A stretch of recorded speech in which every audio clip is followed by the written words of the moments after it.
Context of White Supremacy. Real-life documentarian victim of white supremacy, the late Gil Scott-Heron. Big-time fan of his work, and the reason, context for why I began the broadcast with Mr. Gil Scott-Heron. He is very much responsible, not just for tomorrow's program, but huge reason why the program tomorrow is taking place with Dr. Leonard Moore. His book, Black Rage in New Orleans. Very important book. Yeah, I'm looking forward to the broadcast tomorrow. That would be Monday, October 24th. Broadcast time will be 8 p.m. Eastern, 7 p.m. Pacific, 5 p.m. 8 p.m. Eastern, 7 p.m. Central, 5 p.m. Pacific. Dr. Leonard Moore, he is a black male professor at the University of Texas, Austin. The whole reason that the program tomorrow is happening, Dr. Rasayong, guest back in September, he's sending me some of his books. We should have him back on the program soon. He sent me a video of Gil Scott-Heron doing his own version of Marvin Gaye's What's Going On. Fantastic song. I mean, it's a lot of black genius around that. Marvin Gaye, Gil Scott-Heron. At any rate, towards the end of the song, Gil Scott-Heron does a poem, and he mentions Mark Essex in the poem. I had no idea who Mark Essex was, nothing about this man. And because of the work of Gil Scott-Heron, I did some research and found out, wow, racist man and racist woman probably do not want too many black people to know about the life and victimization of Mr. Mark Essex. I suspect there's a reason why I didn't know about him. We will hopefully clear that up tomorrow. Dr. Leonard Moore, he has a whole chapter in his book, Black Rage in New Orleans, devoted to the life and death of Mark Essex. We'll be discussing it on the program tomorrow. Incidentally, Gil Scott-Heron, he knew the importance of Mark Essex, and he did more than one song where he referenced Mr. Essex. In fact, we're going to hear in about 6 minutes, we're going to hear the song that he did entitled Essex. Very important. I think Gil Scott-Heron, genius, and used his creativity to battle against racist men and racist women. He knew the importance, the significance of Mark Essex, what he did and what happened to him. And I suspect that he knew, as he just talked about, white people have done a very good job of erasing parts of our history and what white people have done to us, what we have done to try to combat that. I think he knew that would be a name that they would likely try to erase from the history books. And yeah, looking forward to tomorrow's broadcast. Again, Mr. Gil Scott-Heron, we hear you loud and clear. Today's program, Mr. Anthony Browder, he will be with us in 15 minutes. You can count that down. He'll be joining us. We'll get his views on more recent works. Gil Scott-Heron mentioned Jaws. Mr. Browder, he'll be giving us his views on The Help, the most recent installment in the Planet of the Apes series, as well as his views on white people's more recent tricks with different media outlets, news reports. Very much looking forward to having him on the program. Before we get started, I want to make sure I remind listeners you can access the archives of the C.O.W.S via iTunes. Very easy. Just go to iTunes, click on iTunes Store, right in the left corner. Click on that and then go to the search box. You can search any way you like. You can search. You can put white supremacy in and do a search. You can put racism in and do a search. You can put Dr. Francis Cress Welsing in, Neely Fuller Jr. Any way you like, it should pop up. All you have to do is search and then filter the search results. Click on podcast. Should be on the left corner of the page once you open up iTunes. Click on podcasts, and then you should see the logo for the C.O.W.S. It'll be the one with the victim of racism, Frederick Jermaine Carter. Click on that, and you should be able to download the most recent, I think, 160 programs. All of the recent programs are right there. If you need older programs, click on the link, the red writing of the cows. It's just got the letters, the cows, and the actual animal, the cow in red. Click on that, and you'll have the first, I believe, 480 programs. You should be able to download them or access them online. iTunes does work. Give you all a rundown of the programs that'll be coming up this week. I believe we are scheduled to have programs every day this week. As I said, tomorrow we'll be back. Dr. Leonard Moore will be talking about his book, Black Rage in New Orleans. It covers from the mid-1940s all the way up through Katrina and how police terrorism has been an astronomical problem for black people in southern Louisiana. On Tuesday, Dr. Umar Abdullah Johnson, his 6th visit to the context of white supremacy, will be talking about depression, how to combat that. Always, a phenomenal privilege to have him on the program. On Wednesday, this is courtesy racismdaily.com. There is a black attempted family in Switzerland, the area of the world known as Switzerland. Black child, he was in school there, and they were playing a game, Who's Afraid of a Black Man, or Who's Afraid of the Black Man? And his parents recognized blatant racism. They went to the school, or I won't say demanded, but they went to the school and asked them to cease playing this game. It's racist. The school, of course, they are vested in white supremacy. They did not want to stop. They went to the media. White people dominate everything. Media didn't want to cover the story. They will be on the broadcast on Wednesday of this week. It'll be significantly earlier because of the 9-hour time difference, but definitely want to check that out. I will unfortunately have to ring my cowbell because I believe that this black male, his mother is black, but I believe she's married to a white man, unfortunately. Yeah, that'll be an interesting aspect of the study. I don't want to grill a victim, but yeah, I believe she is married to a white man, unfortunately. But that'll be Wednesday. Thursday, this is courtesy of Blacka. Cameron McWhorter. He is a white man, suspected white supremacist.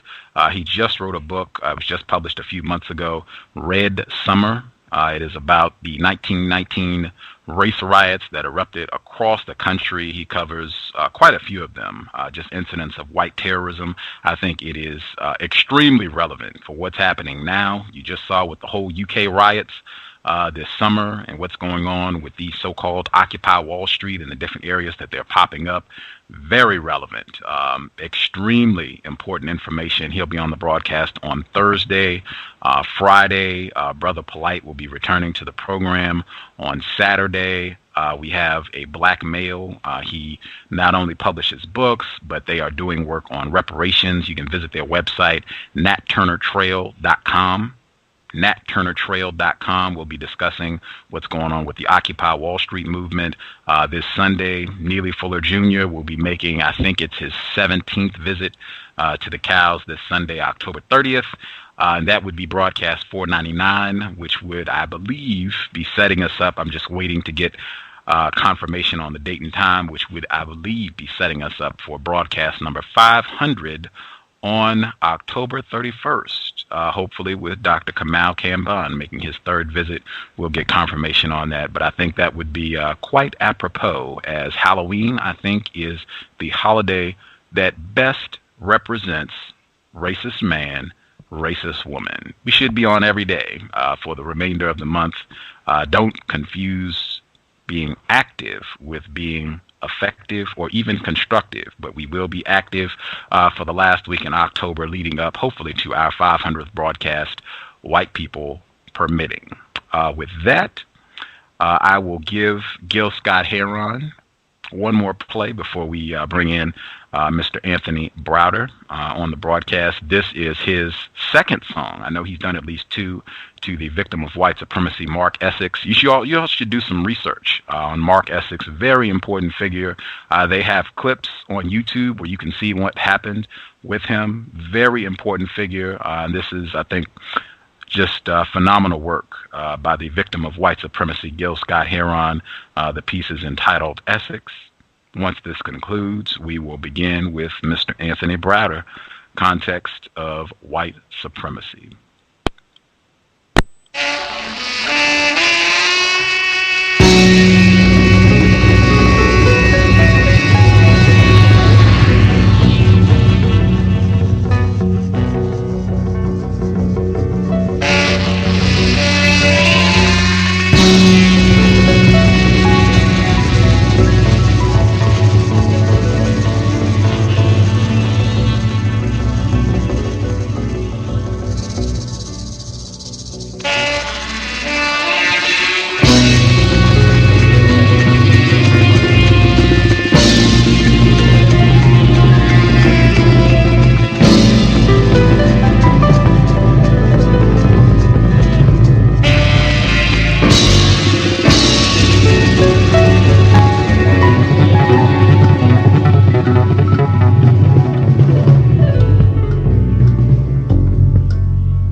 6 miles.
Our guest for the evening is the founder and director of Information to Grow Cultural Resources, as well as an author, symbologist, publisher, cultural historian, artist, and educational consultant. Real pleasure to have him on the program to share his views. He just finished up with a lecture and came right in to share his views on the program. Super grateful to have him broadcast. In addition to his great work, he also was the reason we were able to get Dr. Rasayon on the program a few weeks ago. Phenomenal guest. Check out that broadcast if you missed it. And indirectly also helped us get the program for tomorrow about the legacy of Mr. Mark Essex. Super pleased to have him on the broadcast. You can visit his website, info2growtours.com. The address again, info2growtours.com. Our guest for the evening, Mr. Anthony T. Browder. Mr. Browder, are you with us? I sure am. How are you? We are hanging in. Thank you so much for sharing a bit of your Sunday evening with us, Mr. Browder. Super pleased to have you on the program. Oh, you're welcome. Quite welcome. Mm-hmm. For sure. For anyone, I guess, if this is their first time hearing from you, if they haven't read some of your work or visited the website, just give us a little bit of background information just so we can be a little clear about who we have on the program. Well, I've been studying Nile Valley civilization, ancient Egyptian civilization, for a number of years now, and have written several books which detail my interpretation of various aspects of ancient African and contemporary African American history and culture. One of my first book was entitled "From the Browder File: 22 Essays on the African American Experience," which was published back in 1989, a lifetime ago. And one of my best-known pieces is Nile Valley Contributions to Civilization, which is a extensive overview of ancient Nile Valley history and culture and its influences on Western culture and civilization, and have written several other books. My latest book is entitled Finding Karakamoon, which is a historical overview of the work that we're doing now. We are actually currently involved in the excavation and restoration of a 25th dynasty tomb of a priest by the name of Karakamoon. We're doing that work in Luxor, Egypt now, on the west bank of Luxor. And I've been fortunate to have, been involved in meeting a number of significant personalities, historians and scholars, and have been, again, fortunate to have done a lot of work with them, lectures and organizing conferences. And this has been part of my work for the last 30 years. So it's a pleasure to be with you and to talk with the audience. The pleasure is ours, sir. This broadcast, Context of White Supremacy, I have unfortunately concluded that we are in a global system of racism, white supremacy. I use those two terms as synonyms, racism and white supremacy. The definition that I use for both of those terms is as follows: a global system of people who classify themselves as white and are dedicated to abusing and or subjugating everyone in the known universe whom they classify as not white. Do you believe that such a system exists, and do you think that's an accurate definition? Well, there's definitely a network of individuals which is primarily operated by people who classify themselves as white, as European, of European ancestry, who have worked tirelessly to control and dominate the planet. It's significant that people who are classified as Caucasian represent less than 15% of the population, but through brute force and lack of spiritual integrity have been able to control 85% or more of the planet's resources. And it is a heck of a thing to realize that for, we can almost say, the last 2,000 years, the trajectory of the world has been determined by a very small population of people who have convinced the world that they are the majority, and people of color who comprise over 85, almost 90% of the world's population are truly the majority, but through the process of economic and political, historical, cultural control and domination, the tables have been turned. But, the wonderful thing about that is, or understanding this situation, is that it is a temporary situation. It may look, if one lacks a historical perspective, it may look like things will never change. But through the study of our story, we find that this recent turn of events is, in fact, that recent. It's only been a relatively short time since human beings have been walking the planet that the world has been turned upside down, and that if we truly understand the larger scope of the universe in which we live, to paraphrase Dr. King, the arc of justice is swinging in the opposite direction. And if we truly know how to interpret current events, we see that this unyielding control over the minds and the resources of the people and the planet, that is quickly drawn to a close. And as it changes, as the pendulum moves in the other direction, it's important for people who have been controlled and colonized, but this small minority of people, begin to look at how they can best prepare themselves and exercise control over their destiny. Absolutely. I want to get to some of your analysis. I know you've done phenomenal work in deconstructing racist man and racist woman, how they use media, specifically cinema.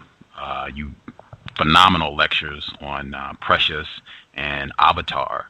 I wanted to get some of your thoughts on two of the more recent films that have come out, The Help, Planet of the Apes. I think they were trading the #1 spot at the box office for a couple weeks, and they were running 1 and 2 towards the end of the summer. Multi-million-dollar films, grossed a huge amount of money.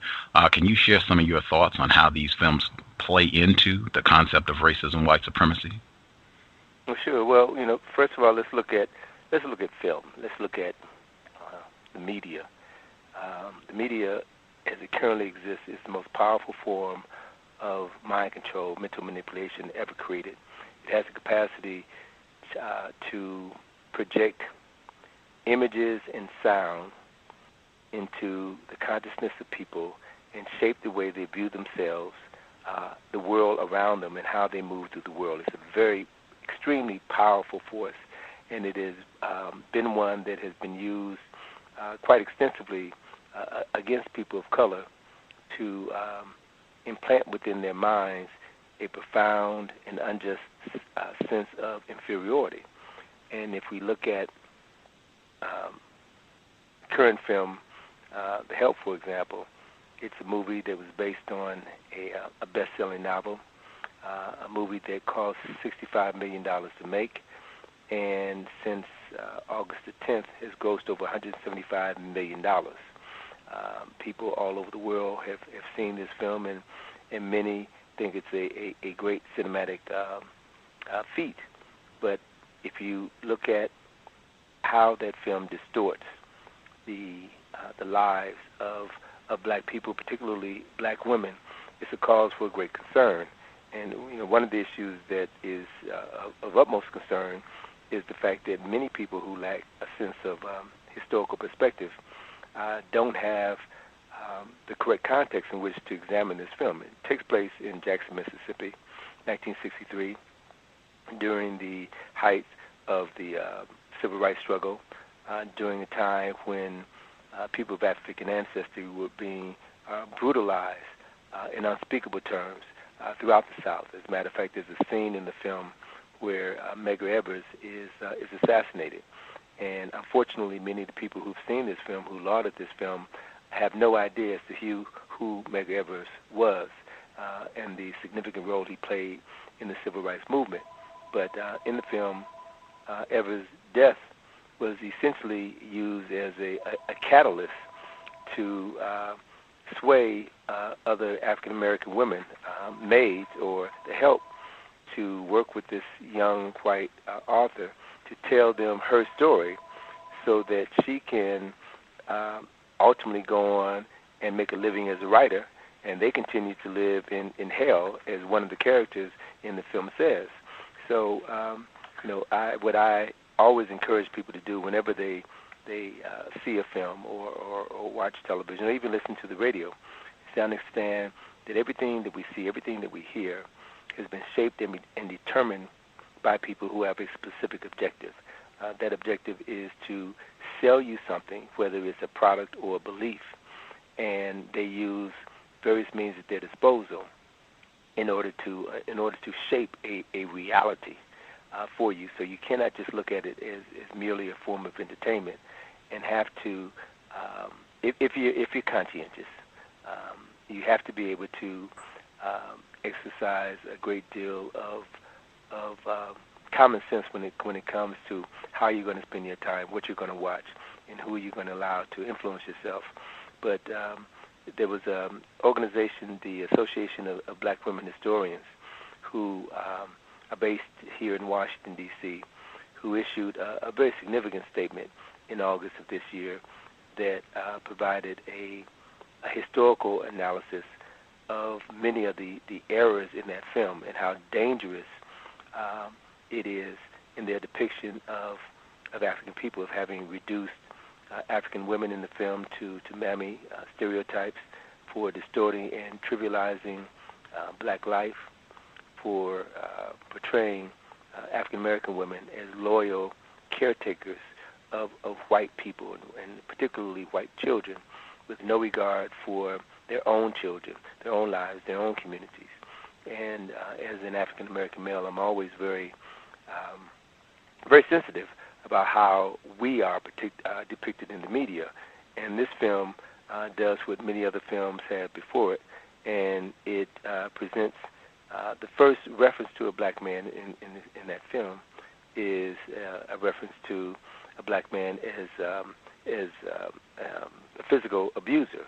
You hear him assaulting his wife, and then the first scene in the film in which a black male speaks takes place in the church, where the minister there, I believe his name is Minister Green in the film, literally goes on and spiritually abuses the lead character in the film, Aibileen, and assuages her guilt for not loving her enemy as she has been taught to do, and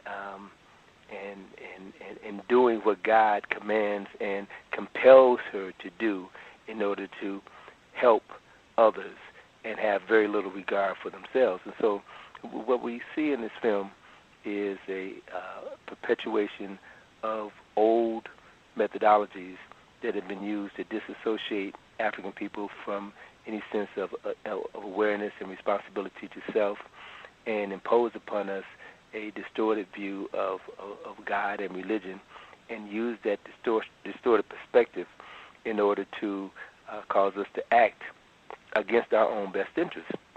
And I can go on and on, but the main issue is that this is one of numerous films that have come out recently that seem to be resurrecting these old stereotypes, old negative stereotypes of black folk that many in the civil rights organizations fought hard in 1950s and 60s to get out of television, to get off of the movie screen, but they're coming back with a vengeance, and their return to me is an indicator of a push to really minimize and I guess undermine the economic and social gains that black folk have made within the last 40 years. And the unfortunate thing about it is that the average black person has no idea what's going on. They view it as simply entertainment, and as a consequence, aren't in a position to deal with it as they should. Wow.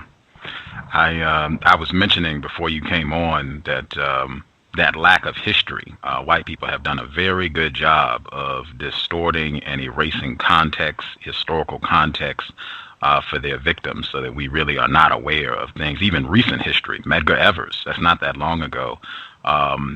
Mississippi, damn. Nina Simone sang about it, didn't she?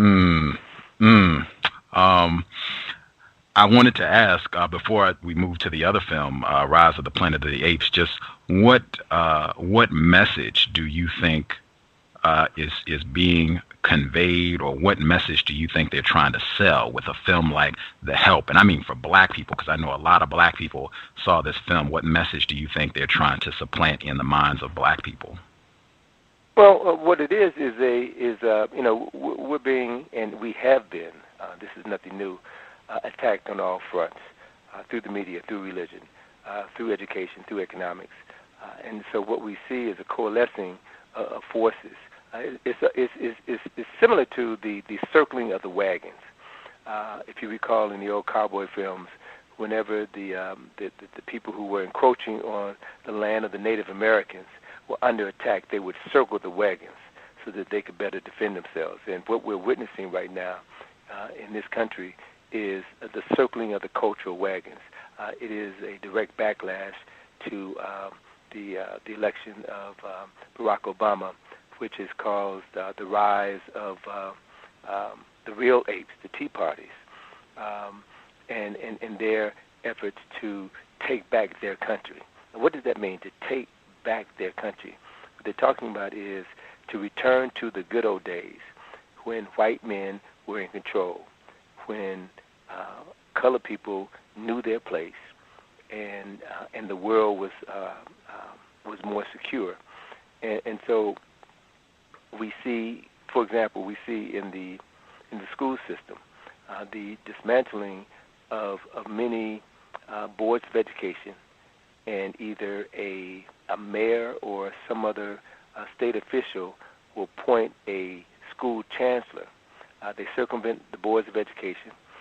They've been moving to do away, to abolish the teachers' union, and now they have decided that the schools have done a terrible job of educating the children, and they're allowing now the creation of charter schools.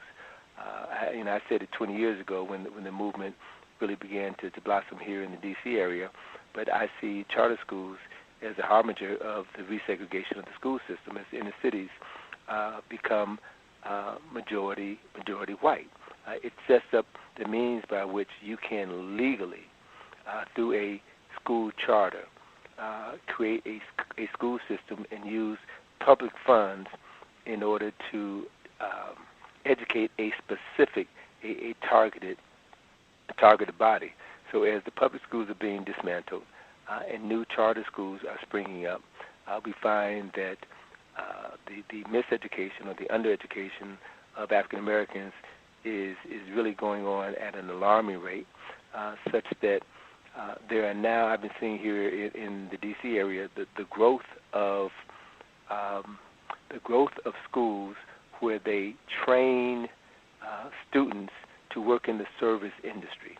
They train them to be clerks. They train, they train them to be the help.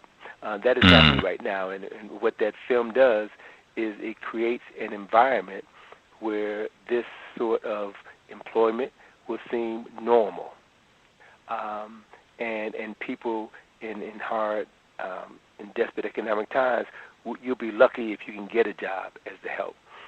Now, granted, these things aren't just happening at random. It's part of a larger effort to criminalize a race of people, particularly African American males. It is a well-known fact within educational circles that with the privatization of prisons, many prisons, prison construction and operation is a business now. And like any business, they are in business to make a profit. And the board members of Correction Corporation of America and similar organizations determine the profitability of their business, the growth of their business, based on the number of African American males who are in the third grade. It used to be the fourth grade. Now they've got it down to a fine science, and through this process of miseducation, by excluding information from textbooks that depicts the accomplishments of people of color in a fair light, many children emotionally and mentally begin to shut down by the third grade, and they begin to become disinterested in school. They begin to act out, which makes them prime candidates to drop out of school, which increases the likelihood that without a basic education, without ability to read, write, or reason, they will do what they are programmed to do through the pornography that supposedly passes for music and entertainment now, and they'll strive to become a drug dealer. They'll strive to become a rapper with very little possibility of achieving any success, and will ultimately wind up committing a crime and being thrown into a system that profits off of their ignorance. And this is the situation that has been created and is escalating. So, what it really speaks to is that this is a reality that has been in place and is morphing into something that we could never have imagined. My goal, the work that I do, is work that focuses on not just complaining about problems, but analyzing problems, analyzing the sources of the problems and how those problems manifest themselves in people's lives on a short-term and a long-term basis, so that we can begin to develop strategies that will allow us to minimize the effects of these problems in our lives. So, to that extent, brother, I acknowledge the presence of a group of people who are hell-bent on control and domination at any cost.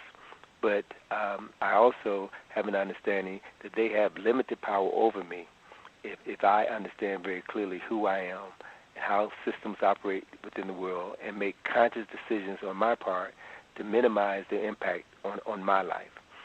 And that's something that I know to be a fact that I know is real.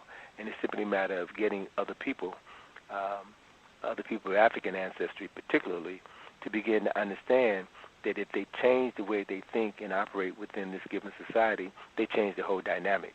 It literally is as simple as that once you begin to understand the nature of the environment in which you live. Again, I guess for the evening, Mr. Anthony T. Browder, the website info2growtours.com.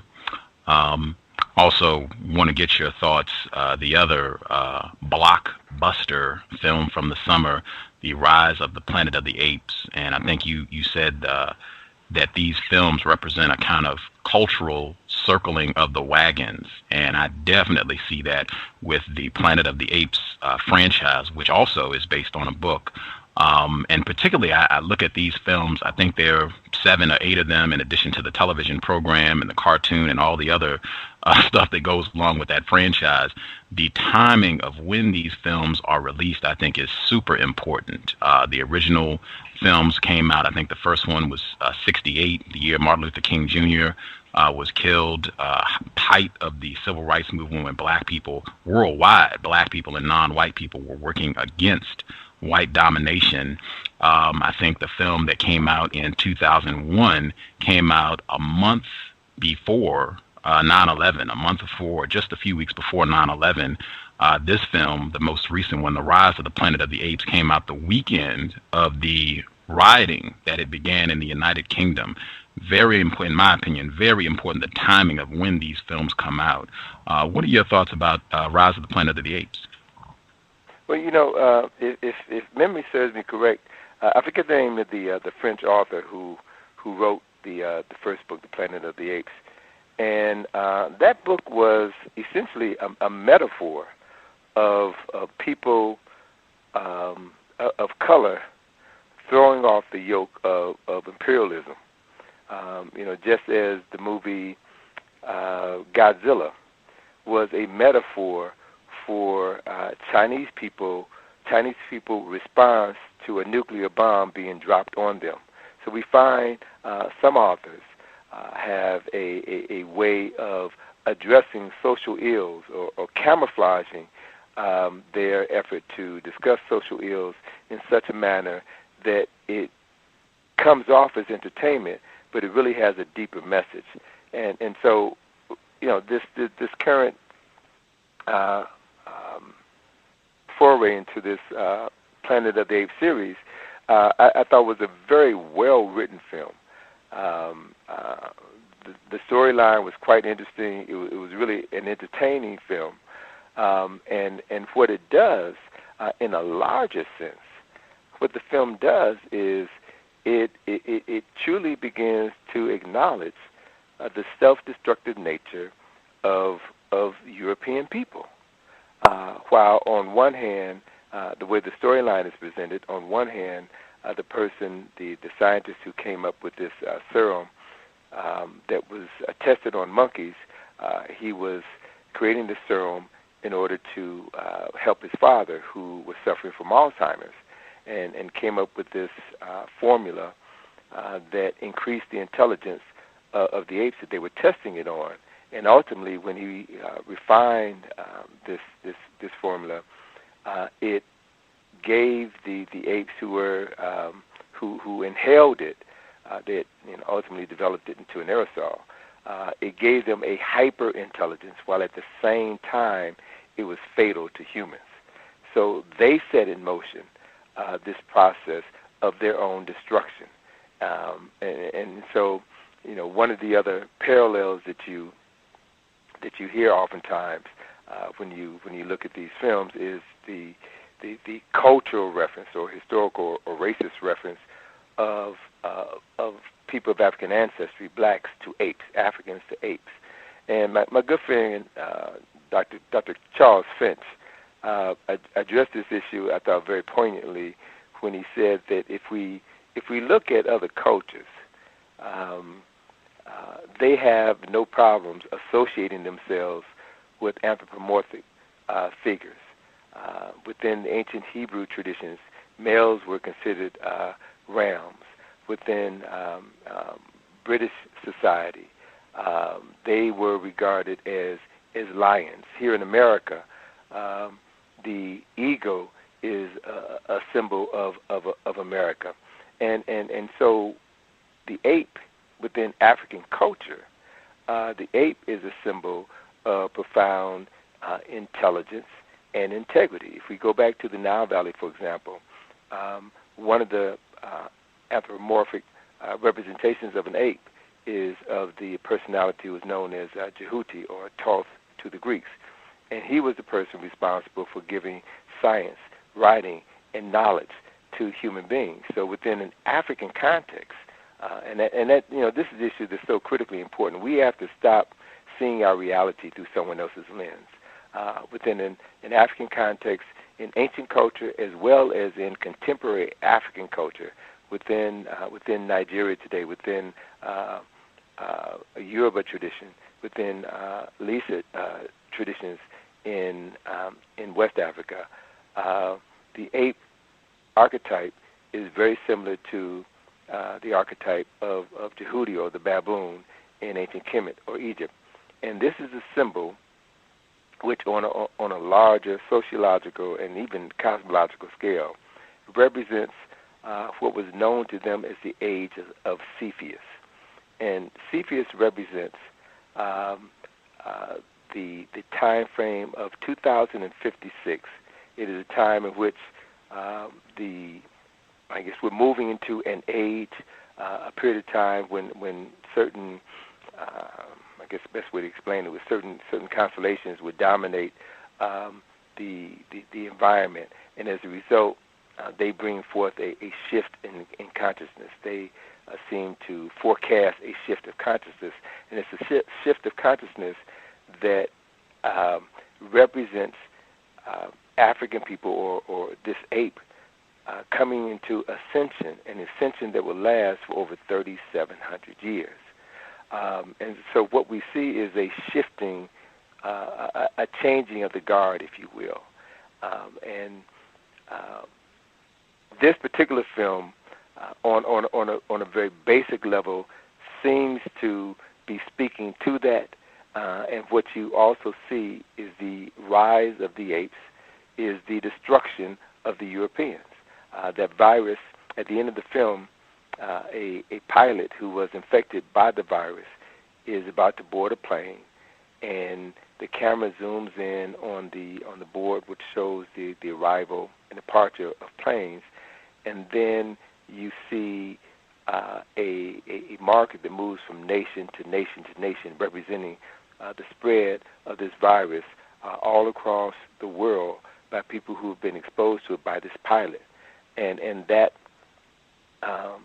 kind of dovetails, the closing of that film dovetails incredibly, coincidentally, into the marketing image for a film that's currently in release now called Contagion. We have the same story. A woman is on a plane and she becomes infected with a virus. She dies, comes back home, infects her family, and it spreads throughout society.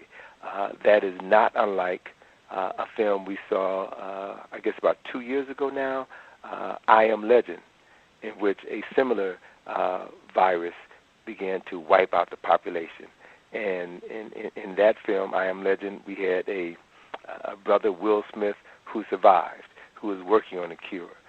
There's been a spate of disaster-oriented films in which the population is wiped out. For example, there was a film out a couple of years ago called The Road, where there was this disaster and his father and his son are trying to make it, are trying to survive. We had last year Denzel Washington in The Book of Eli, where there was this disaster, and this lone black man is trying to make it to this place of refuge to help rebuild, to help restore society. And so these films have a way of planting certain memories in the consciousness of viewers, memories that are, on one hand, preparing them for what may be coming down the road. So you have to look at all these things objectively, but also have to look at them historically, and you begin to find dots that you can connect, which helps to create a picture, an image that makes sense if you know how to look at it correctly. Absolutely. I wanted to ask because I think these, particularly the Planet of the Apes films, I think they have, there's a reason that they have done, I think, 7, 8 of these films, a television series. I think they've even already said that they are doing, they're going to do more. I think they're going to do at least 2 more in the series.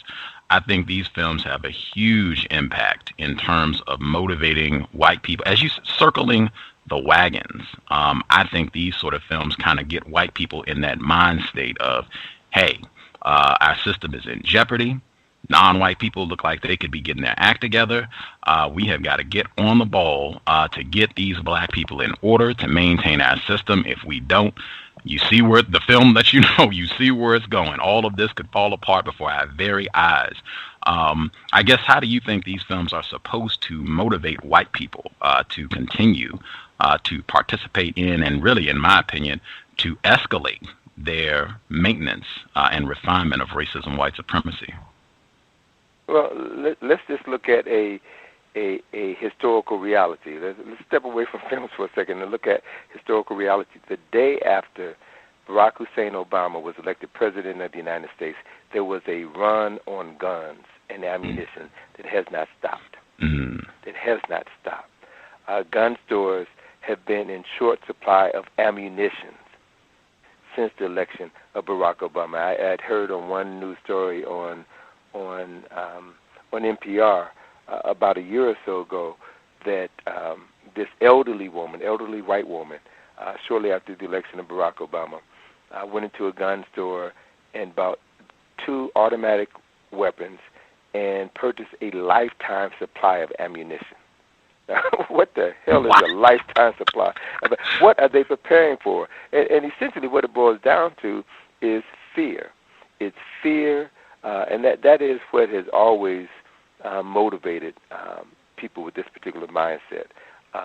Loss of control, loss of power, having to be forced to share what they believe is in short commodity with someone else. It's one of the most profound aspects of selfishness that humans have ever exhibited. And rather than sharing, rather than looking at ways that people can make it through difficult times, people only, a specific segment of the population have historically only thought about themselves. And so they build these fortresses, they build these bomb shelters. They come together to ensure their survival. And it's not necessarily survival of the fittest, it's survival of the nuttiest, survival of those who lack a sense of spirit or compassion for human beings. And this is something that I think it rests very, very deeply in their psyche, that drives them and motivates them to the extent to which they aren't even aware of what they're doing. It's so second nature to them.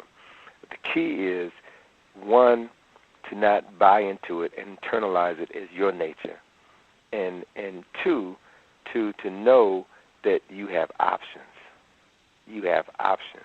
That the destruction of their world does not necessarily have to be the destruction of your world. To the contrary, when your enemy falls, it could mean that there's a great weight that is taken off of your back, and that gives you the opportunity to move forward. And how are you preparing yourself to move forward? Are you prepared to live in a world when your oppressor no longer is responsible for supplying all of your needs? Can you take care of yourself? Can you feed yourself? Can you build shelter? Can you do things that we may have to do when there is a shift in power? How can you prepare yourself? So, what I like to focus attention on is not so much what others are doing to me, but what I can do for myself. How can I ensure that I can survive until I'm at a stage of development where I can thrive again? What information, what resources do I need at my disposal in order to ensure that I don't have to go down with the ship? And I think these are the types of discussions that we need to have, because one of the issues that people of African ancestry particularly are challenged with is because we have been separated from our sense of self for so long and have bought into a reality that is hell-bent on our destruction. We have the highest incident of every negative indicator of death in this society. We have the highest incidence of cancers, of prostate cancer, of breast cancer. We have the highest incidences of hypertension, of diabetes and heart-related problems. And one of the reasons for that is because we are subjected to a form of stress that we don't acknowledge and we don't know how to minimize. And two, we're consuming foodstuffs that were not meant for us. We don't get the physical exercise that we need, and we don't work together to the extent to which we could work together in order to make the quality of our lives better. So these are things that we have control over. These are issues that we need to begin to have a more meaningful conversation about, so that when the tide turns, we don't have to fall overboard with others. Mm. Again, Context of White Supremacy, our guest, Dr. Anthony T. Browder. Folks, if you are interested in calling in, if you want to ask a question, number you can dial 760-569-7676, and the code is 564943. Number again, 760-569-7676, and the code is 564943 pound. Before I get to callers, you also talked about the significance of the way that media news outlets, that they are used to strengthen, reinforce racism, white supremacy, and particularly to give out negative views of black people, non-white people worldwide. What trends are you seeing with the way media is being used right now to further white domination worldwide? Well, let's just step back for a second.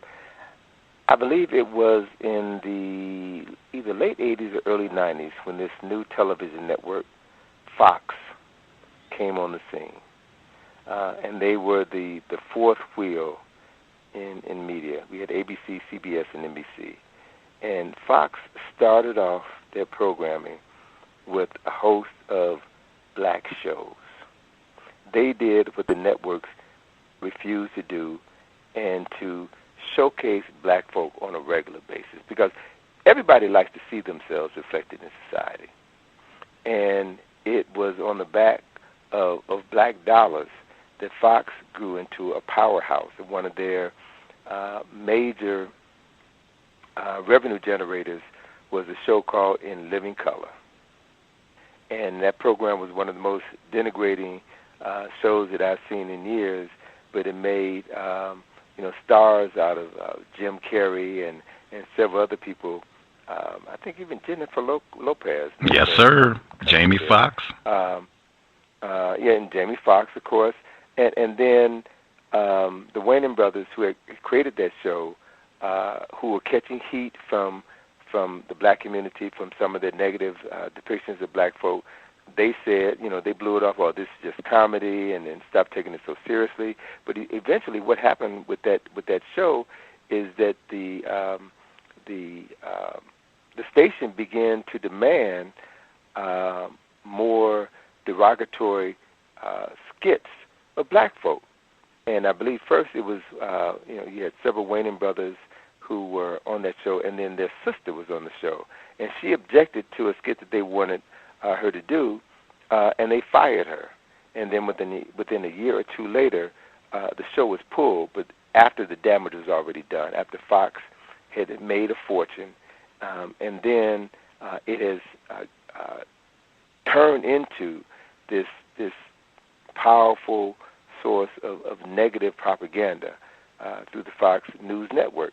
And they have been supported by right-wingers, and they are a voice of confusion, of hatred, of distortion, which so many people view as the right way for them to take back their country.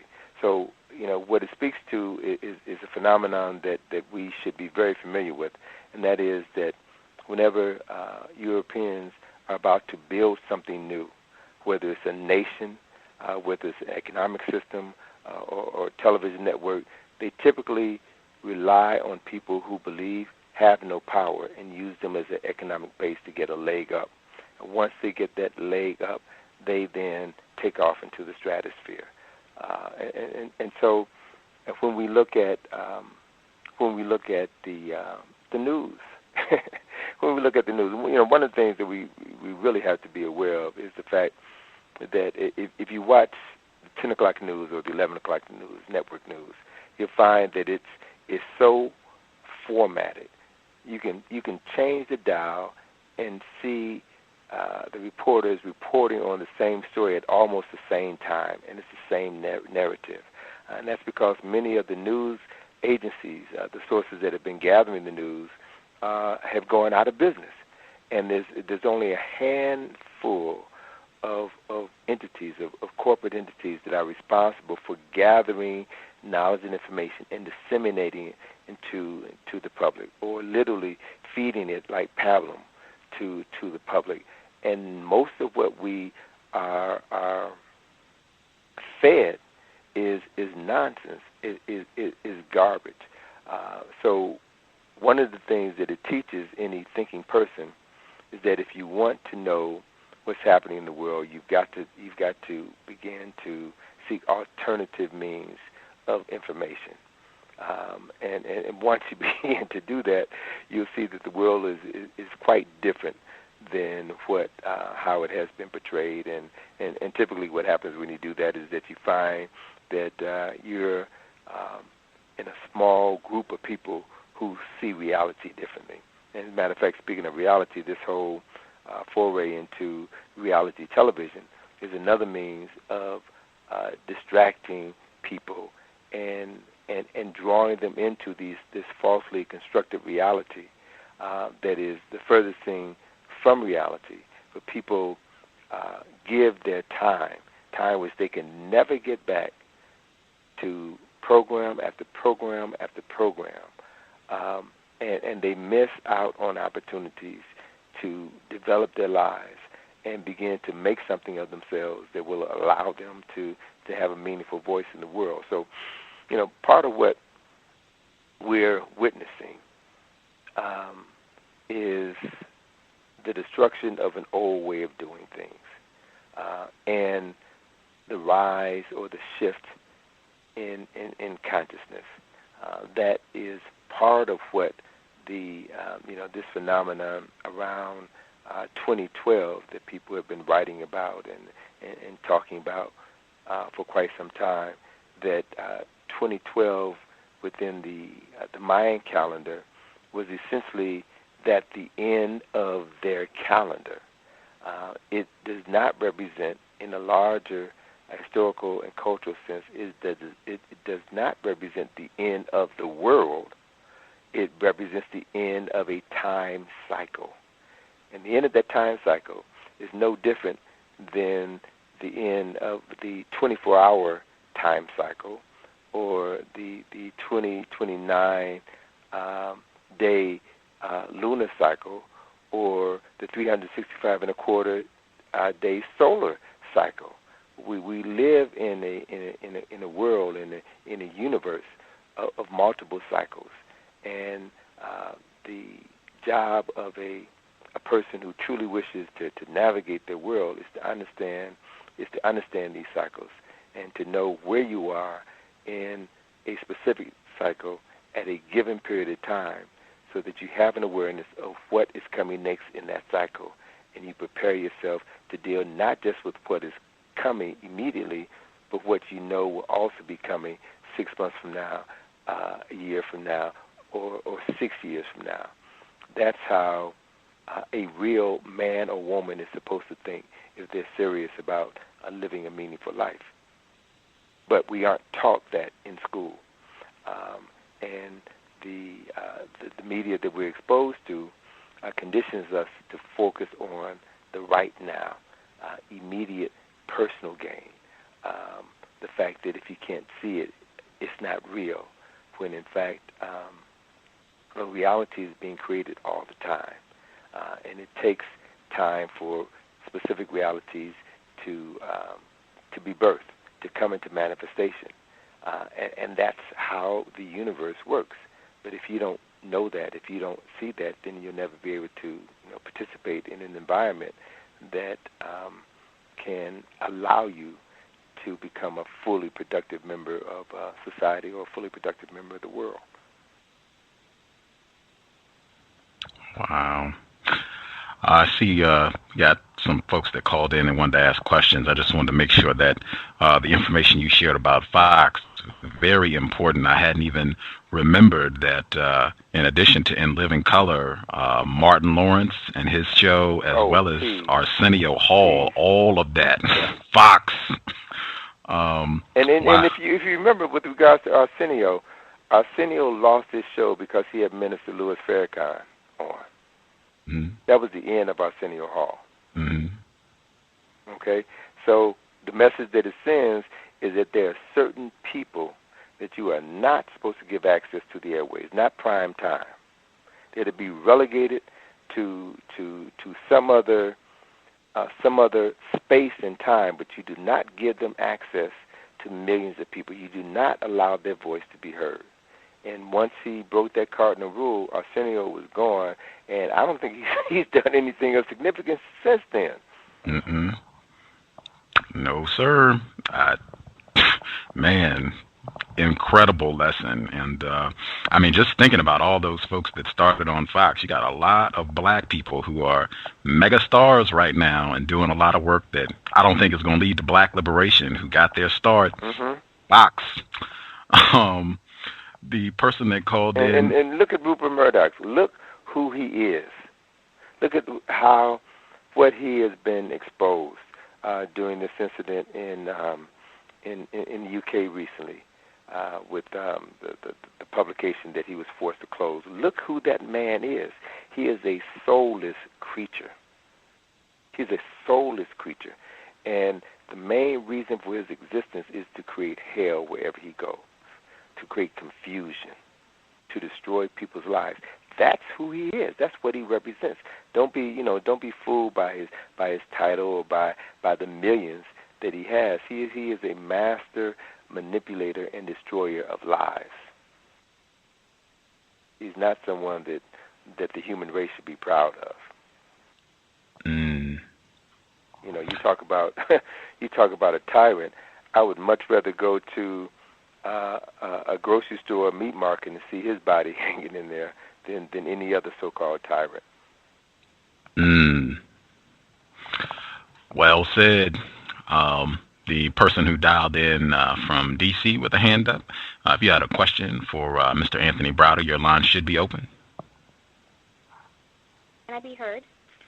Yes, ma'am. If you could speak up. So, I'll try it. There's a book called Understanding Media, The Extensions of Man, written by Marshall McLuhan. Do you know his work? Dr. Browder, do you know his work? I didn't catch the last part of your question or your comment. Okay, hold on. Okay, hold on. Can you hear me now? Yes, I can. Okay. There is a book called Understanding Media, The Extension of Man by Marshall McLuhan. And he coined, you are familiar with his work? Well, no, I'm not familiar with the book, but I am familiar with his reputation in the industry. Yes. He wrote it in 1964, and he coined the term "the medium is the message." And basically, "the medium is the message" is a phrase coined, meaning that the form of medium embeds itself in the message, creating symbiotic relationship by which the medium influences how the message is perceived. Do you agree with that, or do you have any commentary on that? Of course. I mean, that's real. That's why the medium was created in the first place, and they have been able to move light years beyond that within the last 40 years with new technology. This idea of, computer technology has allowed these scientists, these engineers, these media mongols to be able to produce a new type of human being. If you look at young folk today, and this is conversations that I have with people. I just turned 60 this year, so this is a conversation I have with my peers. If you look at young people, by young people I mean primarily folk in let's say college age, folk in their 20s. You'll notice that this is a generation that has grown up consumed by media. They've never known life without a cell phone. They've never known life without cable television and having access to 500 or more television stations. Their minds have been totally saturated with this medium, with these multiple messages that say anything goes. And so if with many young people, they're consumed by texting, and the cell phone becomes an extension of themselves, and it's difficult, if not impossible, for them to have a meaningful conversation with another human being. If you talk to them, they have difficulty looking you in the eye. They don't know how to have conversations. Several friends of mine who teach in colleges and universities, and they say that most students coming into college as freshmen, and I'm speaking specifically about people of African ancestry, who come into colleges as freshmen, read and write on a 7th or 8th grade level, and that when they do term papers, for example, they believe that it is acceptable to use text speech, the text alphabet, in a term paper. They believe that Wikipedia or the World Wide Web constitutes legitimate research. They have difficulty reading. They have poor comprehension. They have short attention spans, and this is changed. This has literally affected how they function on a genetic level. So, what that suggests for those listeners who are either parents or grandparents, what it suggests is that if you really want your child, your human investment to have a meaningful life, you need to balance that technology with some serious one-on-one time. Teach them how to read, how to appreciate a book, holding a book in their hand, reading a book, the process of reading a book, writing letters, having communication, developing a vocabulary. These are skills that are going to be extremely useful if and when the time comes when there is a severe energy crisis and people no longer have access to their cell phones, to cable, and we're going to be forced to communicate like human beings have always communicated for 99% of the time that humans have been on the planet. Folks need to begin to develop those skills. Caller in D.C., hang tight. There were a couple folks that dialed in with questions. Hang on one second. Person who dialed in, last four digits, 2736. 2736. Did you have a question for Mr. Browder? Yes, sir. Hey, Gus. How you doing? It's Steve. How you doing, Dr. Browder? I'm fine, brother. How are you?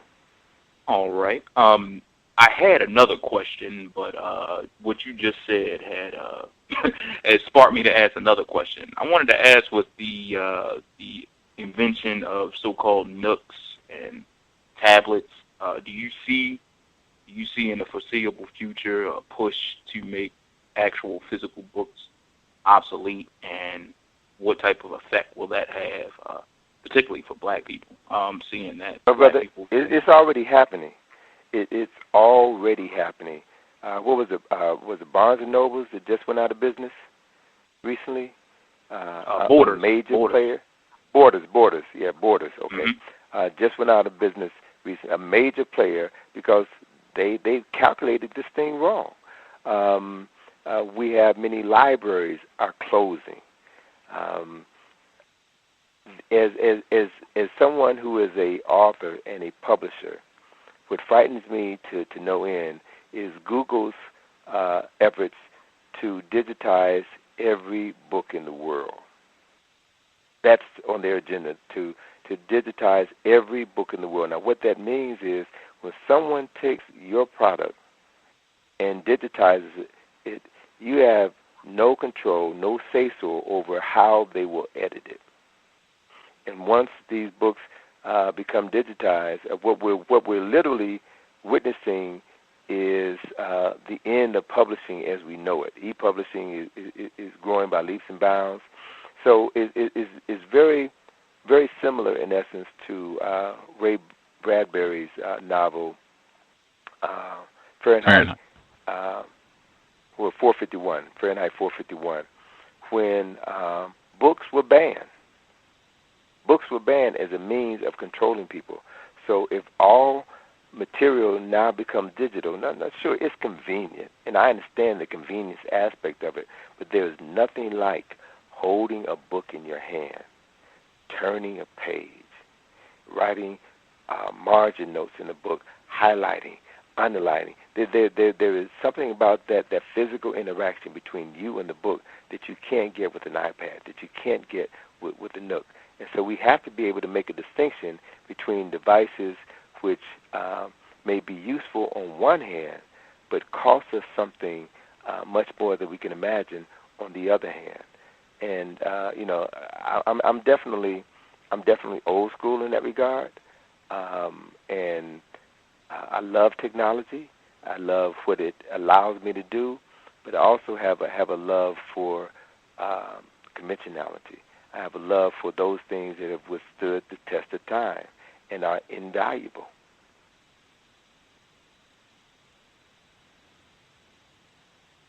Thank you.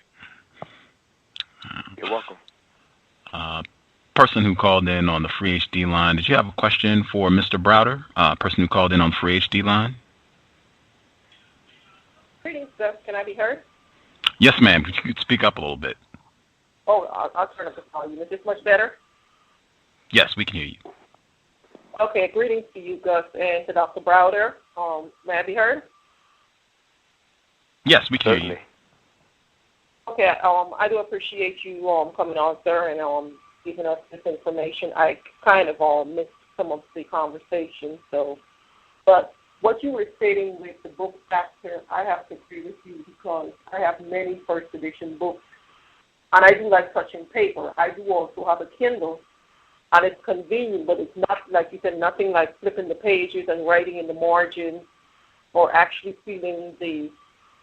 bending back the pages, even though I was told many times not to do that, but sometimes mark where you stop by bending the pages.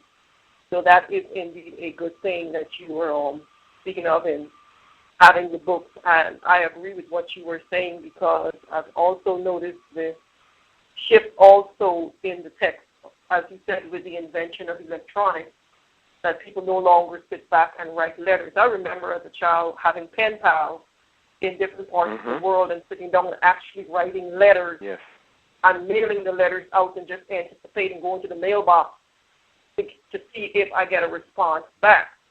And now everything is emailing, and people, as you said, people can't compose a good letter. And I've seen it repeatedly where I've had to do the same thing, correct people, because they're going to put that the C on the U for CU. It's like, and you're right, they put it in papers. And I'm just saying, like, if I didn't already know that from looking at, like LOL, I didn't even know that until a few months ago that I know that means laugh out loud and all of these things. I have to get a whole new dictionary to break down these words to find out what the heck they mean. So I agree with you. We're having the dumbing down of the race of our race because everything is being taught for these children to pass a test and not to retain information. That's what they are doing. Sure. So Sister, thank you very much. Can I ask you a question? Yes. Are you from the Caribbean? No, I have most people always ask me that I'm geeky. I have relatives. I've spent quite a few times. I traveled throughout the country. I have relatives in the Caribbean, Barbados, and a few other Trinidad and a few other places. Okay. Yeah, I can feel that in your speech. And you know, that's one of the things that I found that that people of African ancestry from the Trinidad, Trinidad and the Caribbean have a very unique way of reasoning, and part of that's partially due to the educational system that they were indoctrinated in, the British educational system. The Brits are some very devious people, but they set up an ingenious educational system, and people who come through that educational system have a truly unique way of thinking and expressing themselves that is quite distinctive. I agree with you because I did spend some time going down there to go to school because my parents did send me back because once they start seeing the negative influence up here of the school, they sent us back in order to go to school and where we could at least enjoy more of a childhood and not grow up as fast. So we did finish school, and which is one of the things that I was mentioning to my children is when I came from school, you don't have over here, when I came back up to go to school here my last year, you had a choice of choosing curriculum. For instance, I want to choose chemistry, maybe algebra. No, I'm not going to take it. I'm going to take business math. Down there, when you get to certain grades, your curriculum is already decided for you at that grade level. There is no deviating from the plan. So when I came up here and when I went to school, I was able to finish high school at 15 because they skipped grades and I was able to get out at a very early age. And I don't believe you can skip grades now. That have been taken off the agenda in most school systems now. They wouldn't allow you to finish that early.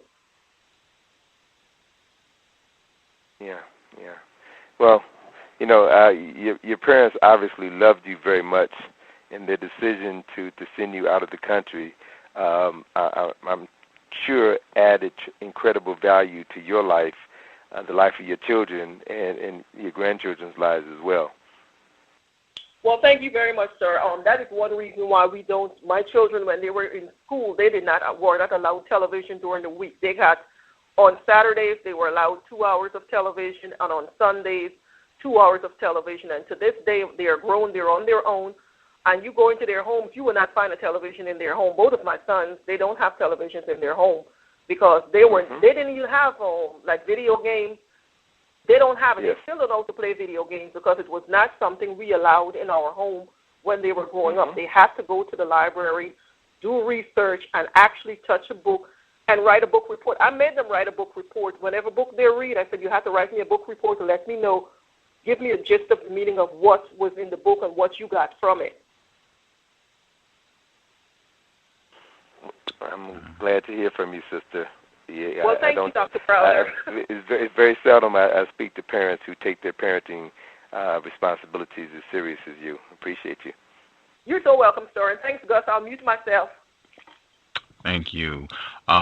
Dr. Browder, if you will permit me to ask a final question, I was just the response that you gave in terms of the impact of not reading, the erosion of books, and I think particularly for Black people, I know we talk on this broadcast constantly about the importance of language, paying attention to the way that terms are used, definitions that get attached to words. And I think with this whole movement of people not reading anymore or reading books online and that sort of thing, in my opinion, this is going to have an incredibly destructive impact on people's ability to think. I think that goes, George Orwell, who wrote 1984 and Animal Farm, he talked a lot about that. When you start eroding people's ability to use language, you are really retarding their ability to think. And if you could kind of give us a few thoughts on that before we close out, that would be fantastic. Well, language is the means by which culture and consciousness are transferred from generation to generation. If you have people who lack the ability to articulate, then what that means is that when you die, everybody who was a part of you dies as well. It's unfortunate that in many of our communities in the inner city, specifically in classrooms, students will make fun of a student who actually does well in school, who knows how to read, who is articulate. They will accuse that student as trying to be white, as if being intelligent or being articulate was the exclusive purview of Europeans. What it means to me is that these people have no understanding of who they are and their proper place in the world. They do not know that people of Africa, that humanity began in Africa. And that civilization began in Africa. The very first human beings to produce an alphabet, to write, to reason, to articulate. The very first scientists, architects, engineers, physicians were African people, and they lived in civilized nations thousands of years before there was civilization in Europe. This is a historical reality, and this is not, a Black history fact. This is a world history fact, and there are many people in many institutions who know this, but they don't teach it because it's simply a matter of replacing the truth with a falsely constructed story that, if it is repeated often and with conviction, it will be accepted as true. So we've got to have the courage to free our minds, to want to be free, to know what freedom looks like, and to be willing to do the work to remain free after we have extricated ourselves from a system that was designed to keep us physically and mentally and emotionally enslaved. It's a very difficult task, but it's doable. And what you will find is that once you become aware of this reality, and the more time that you spend doing this, the easier it is for you. And when you can share this reality with those that you love, i.e. your children and your family members, it gives you a quality of life that you can't buy. So as I prepare to sign off, let me give you and your listeners another website that they can go to get additional information about some of the work that we're doing, as well as the work that we're actually undertaking in Egypt right now with the excavation. I have another website that is ikg-info.com. That's www.ikg-info.com, where your listeners can get more information about what we're doing, and actually also, if they're interested in making a contribution to the work that we're doing in Egypt, or even participating and being a part of our excavation mission in Egypt. We go over during the summer, and they can find information about the site, about what the requirements are for people to participate. And I would encourage your listeners to follow through, to travel, and to have some incredible life learning experiences. ikg-info.com. That's it. Okay. ikg-info.com, and you can also visit the other website as well, info2growtours.com, and that's 2, the number 2, info2growtours.com, as well as ikg-info.com. Thoroughly enjoyed having you on the program, Mr. Browder. Learned a ton, and we definitely hope to have you back on the program as soon as your schedule permits, sir.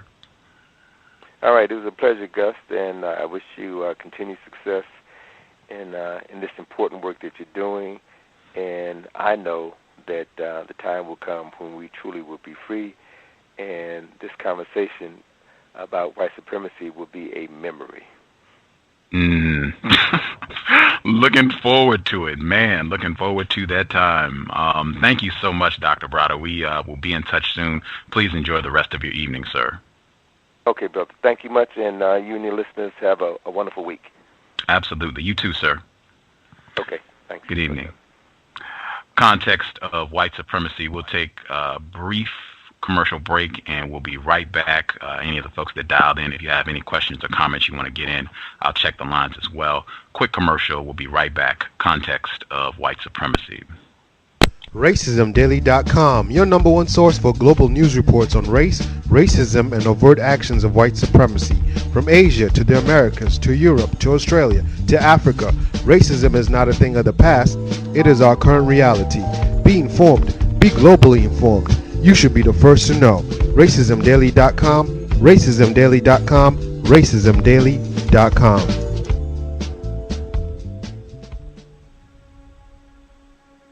Is racism hurting you? On issues of race, are you unable to speak, think, and act with clarity and confidence? Are you tired of laughing when nothing is funny, smiling when you are not happy, agreeing when you really disagree?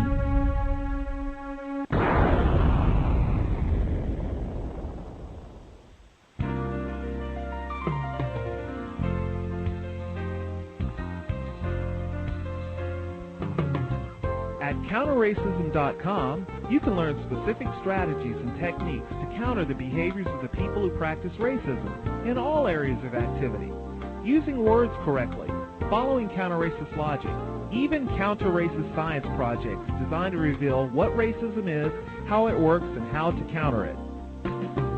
The open source code writing format allows you to pick and choose from a variety of counter-racist suggestions so you can produce the code that works for you. Stop by counterracism.com today and help replace racism with justice. That's counter-racism.com. Do you need a one-stop shop for all of your multimedia needs? Triumphant Multimedia is a skilled team of professionals with a passion for great marketing and chic design. Our specialties include consulting, brand development, copywriting, and creative graphic design that's second to none. We also offer photography, photo retouching, videography, and video editing. At Triumphant Multimedia, our goal is to provide highly effective creative solutions built to suit any individual need or budget. Give us a call at 678-732-8067 or check us out online at trimultimedia.com.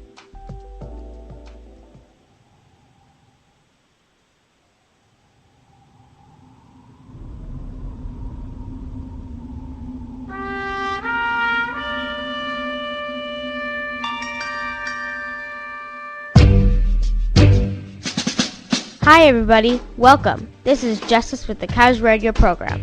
If you want to learn about, understand, and counter racism, white supremacy, be sure not to miss a C.O.W.S episode.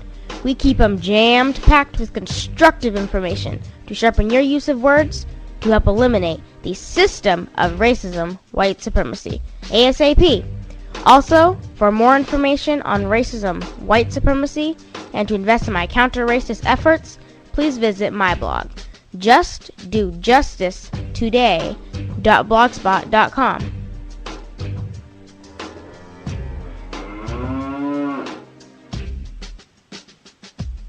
You're just saying just buckets and buckets of words.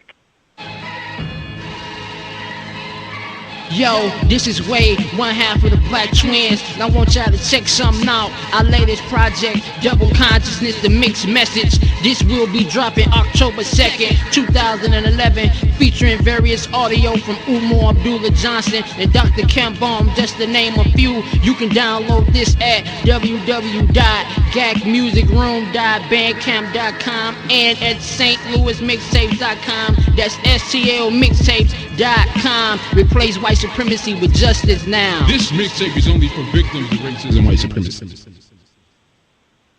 Context of white supremacy. I am still on the Fox connection that Mr. Anthony Browder was discussing. Like, man, if you look when Fox began, just look at a lot of the programs that made that network what it is today. Man, it is incredible looking back. In Living Color, as he mentioned, Martin and his program, the Arsenio Hall show, it started on Fox. Even some of the other programs. I know one of our listeners, he should be on an upcoming program. He talked about Married with Children. That show, I think, was on for at least 10 years, if not more. Which gives you, I think, a pretty accurate view of racist man, racist woman. And man, the enduring symbol of Married with Children, Al Bundy on the couch with his hand on his crotch, focus on the genital area. 21 Jump Street, which I think Johnny Depp became a huge star. New York Undercover, if I'm remembering correctly, New York Undercover.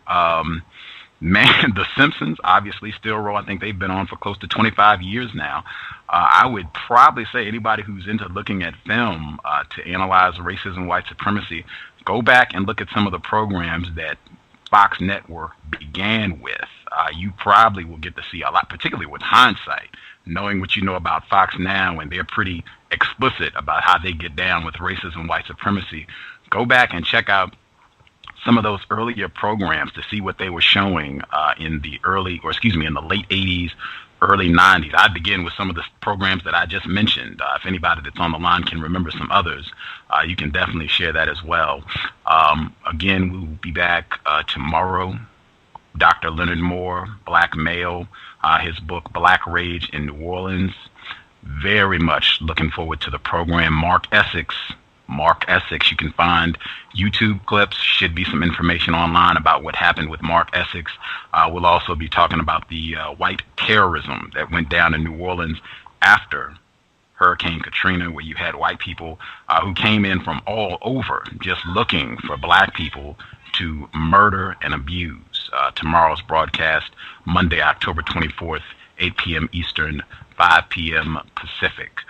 Any of the folks that are, I guess I'll also plug Reckless 2.0. I think Vickers and D-Train both listening in. D-Train called in to get his question. Reckless 2.0, excellent counter-racist programming, as well as cynicalafrican.wordpress.com. Investor, listener, checking out the program as well. D-Train, I think your line should be open. 404, your line should be open. Female caller in DC, I'll double check. Your line should be open as well. If anybody that is on the line had questions or comments, if you're on the TalkShoe line, it is *8. If you're on the Free HD line, it is *6. The folks that dialed in that already had a hand up, if you all had questions or comments based on anything you heard on the program, your lines should be open. That Fox connection is very interesting. I didn't even think of that. Very interesting. Yeah, and the after Fox, the newest of the new in terms of networks was the UPN network. It's now the Warner Brothers networks, and they also had shows like Girlfriends, the Parkers. I can't name any others. They started, I guess, in the same lines of Fox in the very beginning. Now those shows are in existence now. I think The Game started on UPN and moved to BET, which is also white-owned Viacom. So I guess that's how you start. If you want to start a network now, you start out with a a lineup of black comedies, not a drama, but a comedy, and to get people hooked. And then you slide in the so-called vampire 90210s that cater to white people. And that's what I've noticed.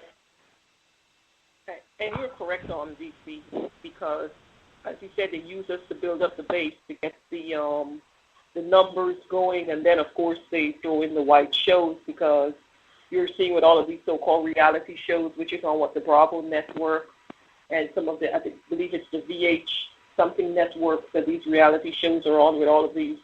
They started off with the Real Housewives of Atlanta, which was the flagship of black women behaving badly and acting poorly. And then all of a sudden you see all of the white women in other parts of the country. They're all with husbands, but the ones in Atlanta, maybe about one of them in the whole group have a husband. All of the others are former fiancés, ex-wives, or whatever, and they're on these shows promoting themselves as housewives.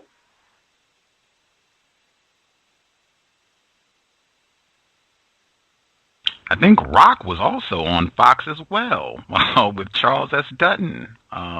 Yes, it was. Black Garbage Man. Man, I'm just trying to remember all the crazy program. I mean, tons of black people used to sit around and watch this, woo! And I think UPN. The PJs. Yep, with Eddie Murphy's program. Man, I think UPN, they had The Diary of Desmond Pfeiffer, which was about a slave on a plantation. That was on UPN, wasn't it? Yes. Homeboys in Outer Space. Yeah.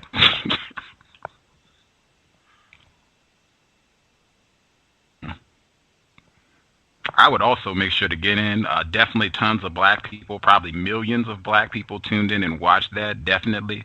But I'm quite certain you also had millions of, I know you had millions of white people who tuned in to watch Martin, Rock, in Living Color. That is exactly the way that they want to see black people portrayed.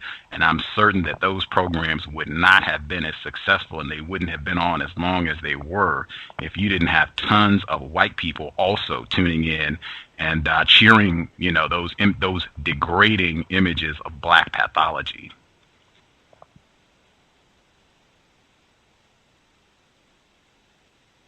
You're right about that. I think the Jamie Foxx show is also on UPN.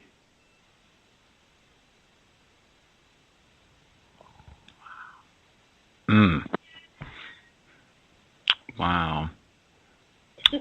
There's a documentary on Rupert Murdoch and the Fox network. I would check it out. I don't think they touch on what Mr. Browder just mentioned in terms of them having a lot of these black television programs to help bolster the network. But I think there is some constructive information in the documentary. I think it's Outfoxed is the name of it. But I would recommend that for anyone if you're into watching documentaries, or if you just want to do some more research on the Fox News network and the network in general. That might be a good reference, good resource.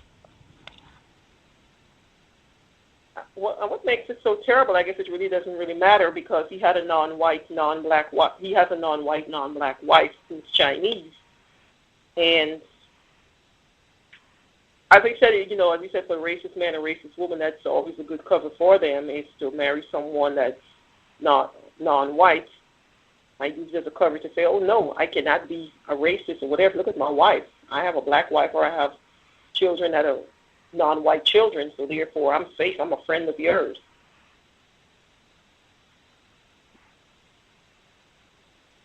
Yeah, that racist man has proven that he can do anything and everything that he wants to do, and won't be called out on it regularly. So he has the free will to say, okay, I can denigrate all non-white people and still sleep with a non-white woman because I can. I'm a billionaire. Who's going to stop me? And, since you mentioned that with a non-racist man, because I was watching this fallout with this Gaddafi situation, and I'm seeing all of these so-called terrorism experts coming on television and bragging about the killings and the justifiable reason as to why they have to go and take out some of these people of non-white people. And I was saying to myself, I said, only the white man or racist man and woman could write a book like Dick Cheney and George Bush did and justify them killing people, and I'd have to worry about being prosecuted. Someone, black or non-white person, they wouldn't have the gall to go on television and just sit up there calm as can be and, say, yes, I did agree and I did do these things, and so what?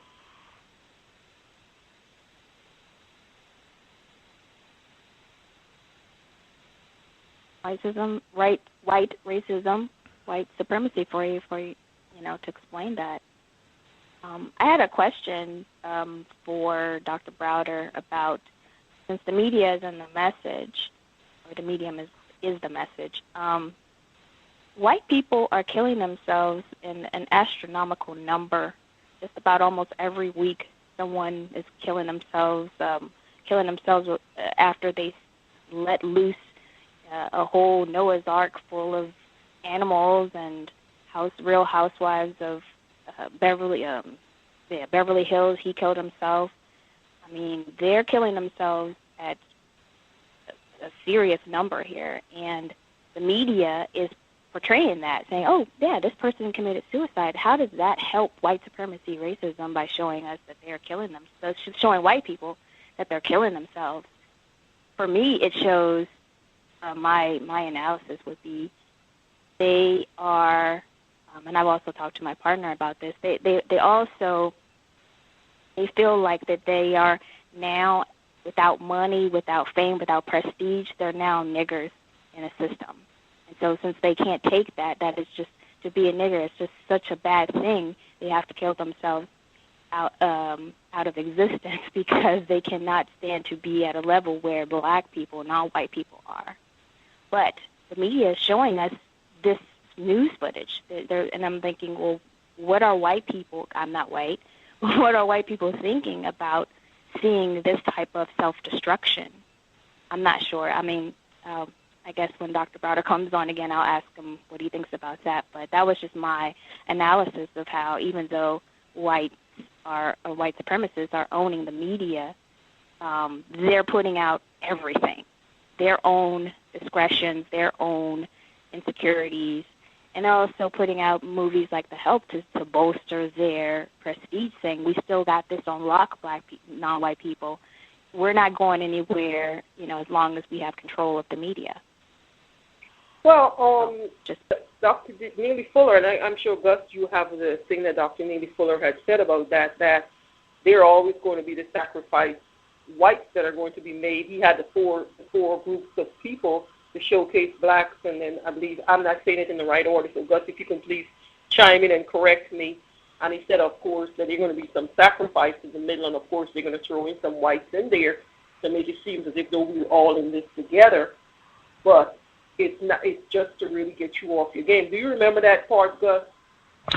Yes, I do. I wanted to it's, in my opinion, very important. Mr. Fuller has never used the term showcase blacks. Mr. Fuller. Hang on one second. This is very important. I'm gonna get back to your point, but just terms are very important. Mr. Fuller has never used the term showcase blacks. I asked him about that, and he says he's never used that term, and that he would not use that term because it's on the doorstep of name calling. And I see that. I've seen the way that the term gets used. Bam, it's going to showcase nigger in a matter of seconds. I've seen that. He did not use it. It is in Pam's book, and she does use the term. And she said that she actually was going to make a correction. She was going to make an announcement about that. But Mr. Fuller has never used that term. His term is racial showcasing, and it's a significant difference because the emphasis, Mr. Fuller says, the emphasis is always on white people. His term is racial showcasing. His term, white sacrifice, he uses those, I think, as it's two sides of the same coin. White sacrifice, racial showcasing.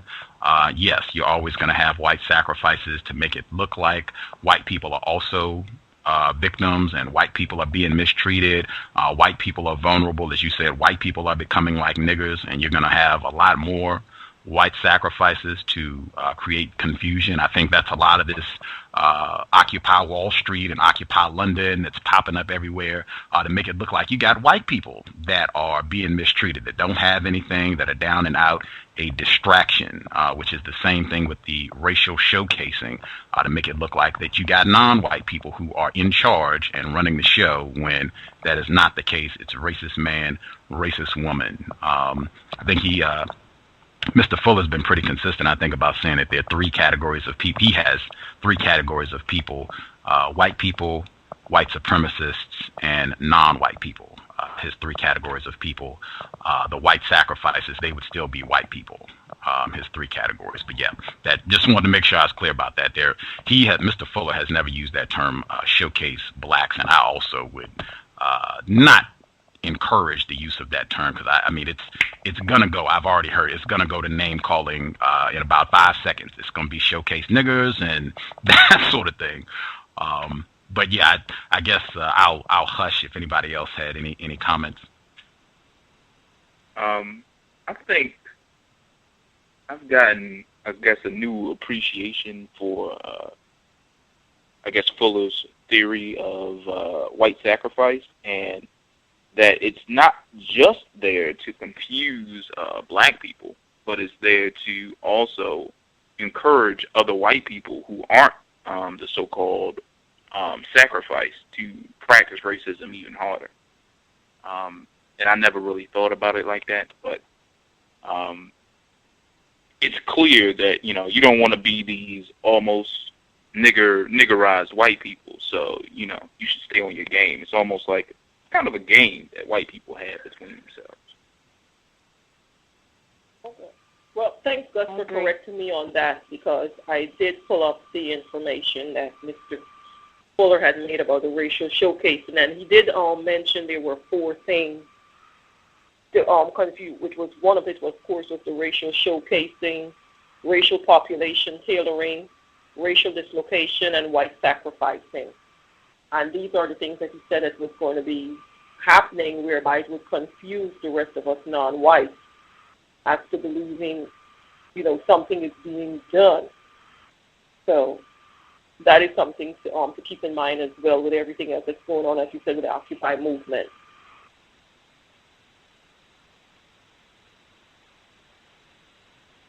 Yeah, my 2 cents on the female caller who was talking about the white suicides that they're broadcasting on television.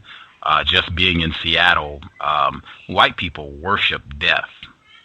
I think that is a key aspect of white supremacy. I mean, they know they're going to be killing large numbers of non-white people. So for white people, death, I mean, this is going to be happening a lot. They worship death. They celebrate death. Their holiday coming up, all about death. There's white people right next door. They got a skeleton out in the front yard with a tombstone, and the skeleton is half buried, so it looks like a shallow grave that is being unearthed.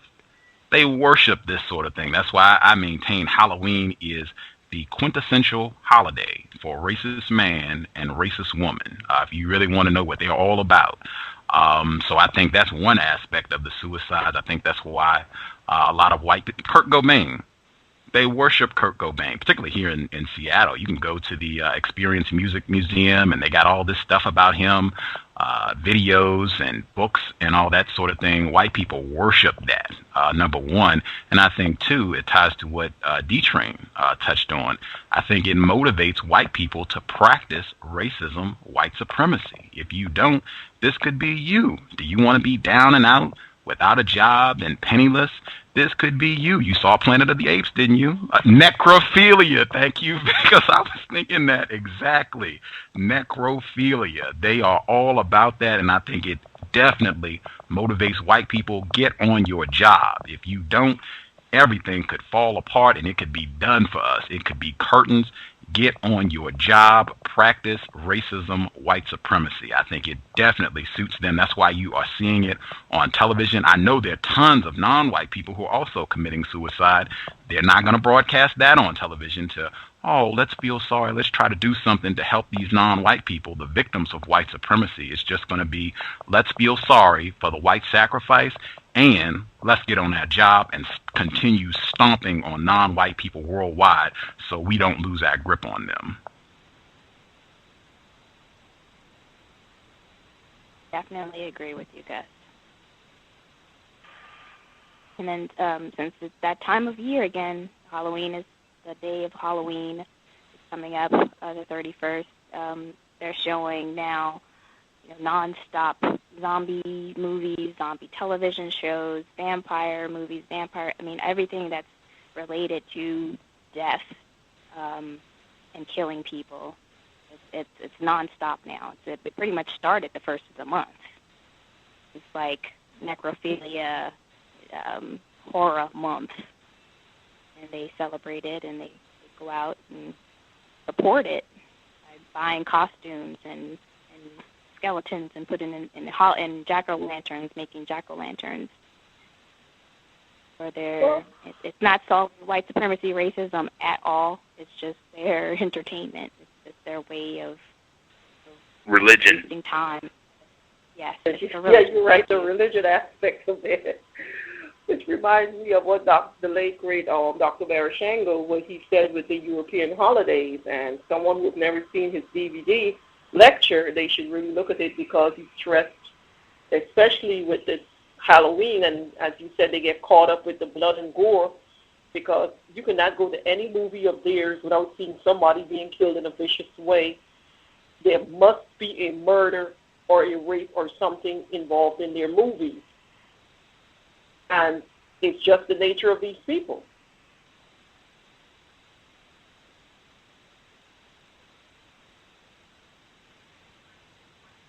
They enjoy it. They will make a game out of it. I was watching a film, The Box. Cameron Diaz, some other white people, suspected racists, are in the film. White people end up making games out of killing people. They enjoy all of this. That's why Halloween, I think, is, again, most representative of racist man and racist woman. And when I was thinking about all that, it reminded me, Mr. Nero, I think I saw him online, Mr. Nero was saying, oh, I'll just go to him. I was right on cue. Mr. Nero, you can just take it away. Good to hear from you. Greetings, may I be heard? Loud and clear. Man, my feeble-minded self couldn't figure out how to get my hand up. I'm like, is it pound 8, pound 6, star 8? I'm pushing every button at this point. Finally, it said, if you'd like to ask a question, press 1. May I be heard? Yes, sir. Greetings, 404. Is Justice on the line? No, sir. Oh, okay. Yeah, I could not hear Mr. Browder's. I couldn't hear most of his interview. The volume was low on my end, so and then I was working and about, and I just couldn't really hear him very well. So I'll have to go back and listen to the archives. But I certainly wanted to ask him a question about Rise of the Planet of the Apes. And the question I was just going to ask him is if he noticed all of the, I guess, homosocial behavior throughout the film. What do you mean by homosocial? Well, I mean, there wasn't obviously any so-called homosexual behavior in the movie, but to me, that was the message of the film more than anything else, was that prepare to see a great deal more of black males in particular behaving in that fashion.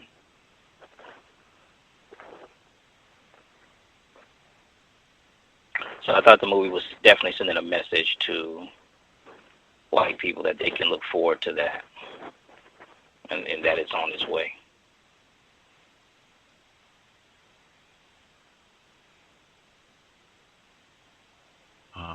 The person on the talk shoe line that called in from California that had a hand up, your line should be open as well.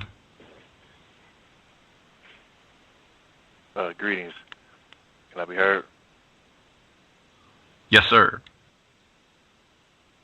What's good, 909? Is that you? Yeah, what's good? Yeah, I wanted wanted to ask you about Mr. Nero. I wanted to ask you about video games because I used to bring up Marshall McLuhan every now and again on the cows because I really feel like we don't understand the medium. Before we don't understand these technologies, and I would always try to reiterate that, but I still don't think that we understand these mediums. But I know that you used to play a lot of video games, Mr. Nero. I play video games too, but were you good at video games? Because I know you said you used to play, and do you still play video games?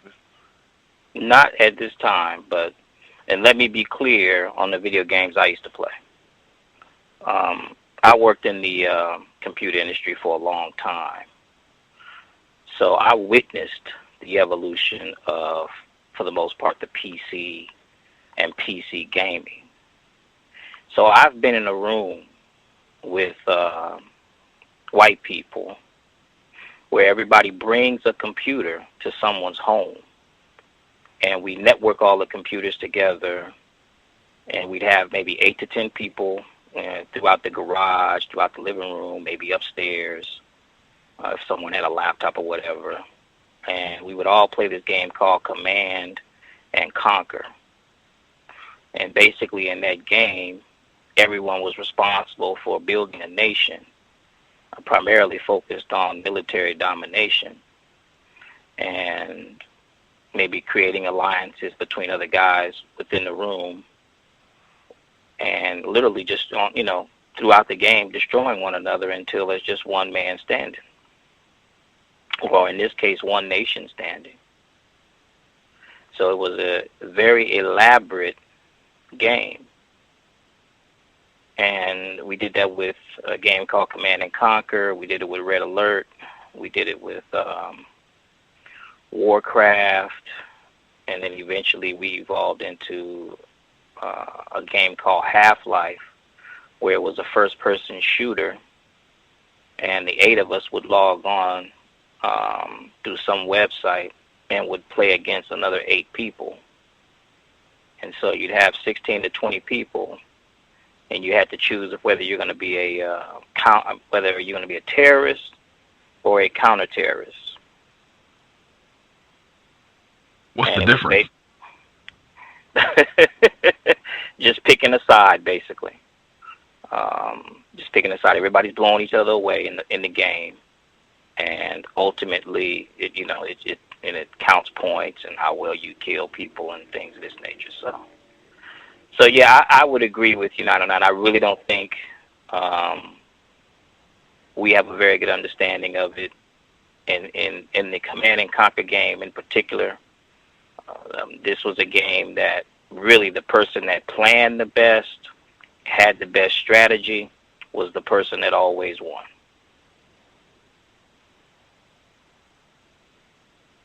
It just didn't come down to pushing buttons and things of that nature. I mean, there was a lot of thought involved in literally you had to build your bases on certain areas.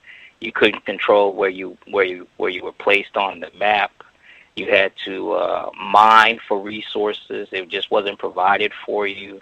You had to build your troops. You had to build armories and all these other things to house the weaponry. You had to go out and find different resources to fuel a certain weapon, and ultimately the goal was to eventually build a nuclear bomb so that you'd be able to annihilate another person much quicker.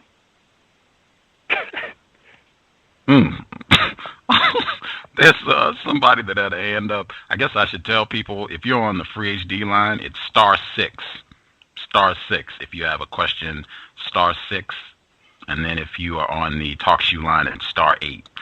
My bad for not prompting folks. The person who called in, 2736, your line is open. Before I open it, I'll just repeat Mr. Nero's profound, succinct statement. White people kill for fun. Especially white people kill black people for fun. 2736, your line should be open, sir, or ma'am. Yeah, sorry, this is D. I got dropped. I guess in response to Mr. Nero's statement about the game he was playing, I would just say how fitting. The ultimate goal to build a nuclear bomb to kill people. How fitting.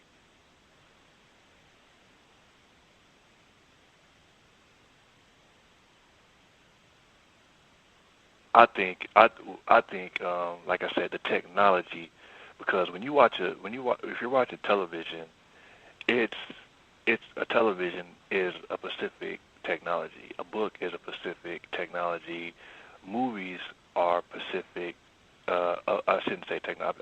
I mean to say medium, and radio is a specific medium. You know, I kind of every time I hear like people say internet radio, I kind of cringe a little bit because the internet it's not a radio.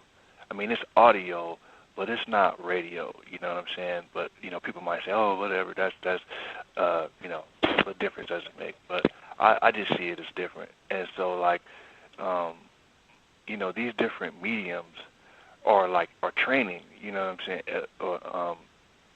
I mean, like the video game thing. That's training. And you know, when you're watching television or a movie or something, you're not exactly interacting with that. Like you're not moving the characters around or anything. You're just watching it. So I think when they came out with the video games, the fact that you could, you know, be the character and do this, that was military. You know, I mean, that's probably was some you know, it was well, maybe some public person, you know, was doing this research, but the military. They get into that thing quick. They find out who's coming up with these different you know, technologies, and then they go and they fund it. And they say, look, okay, you got this program where you could just like the peer-to-peer you know, technology. They get in there, and like that's what the MySpace and all that. The military, they say, okay, how can we use this against non-white people? And the white people that get caught in the crossfire, you know, that's already, you know, that's already in the calculations. But we need to use these technologies and these mediums against these people because they have no idea. They thinking of how can we apply this technology.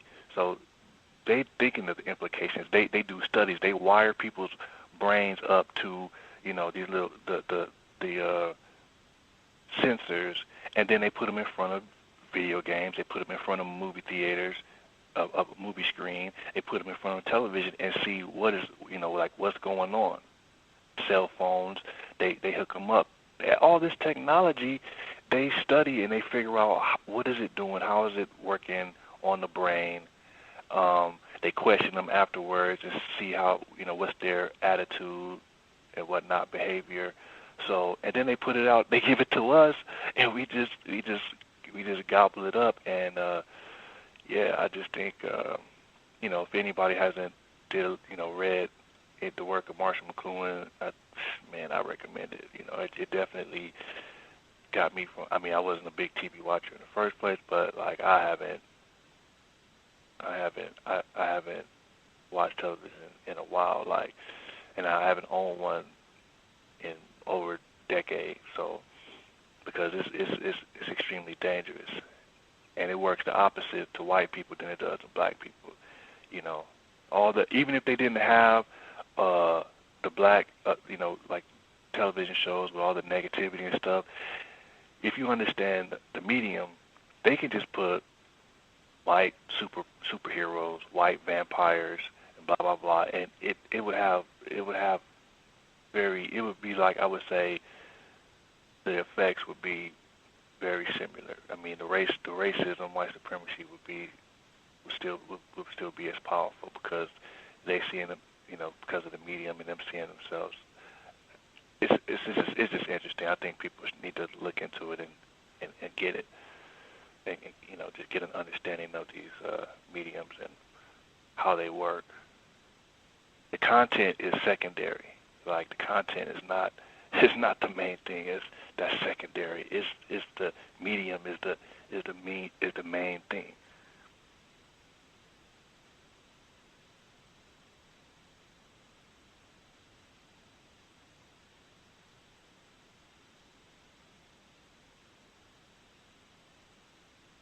Yeah, I will agree with 909.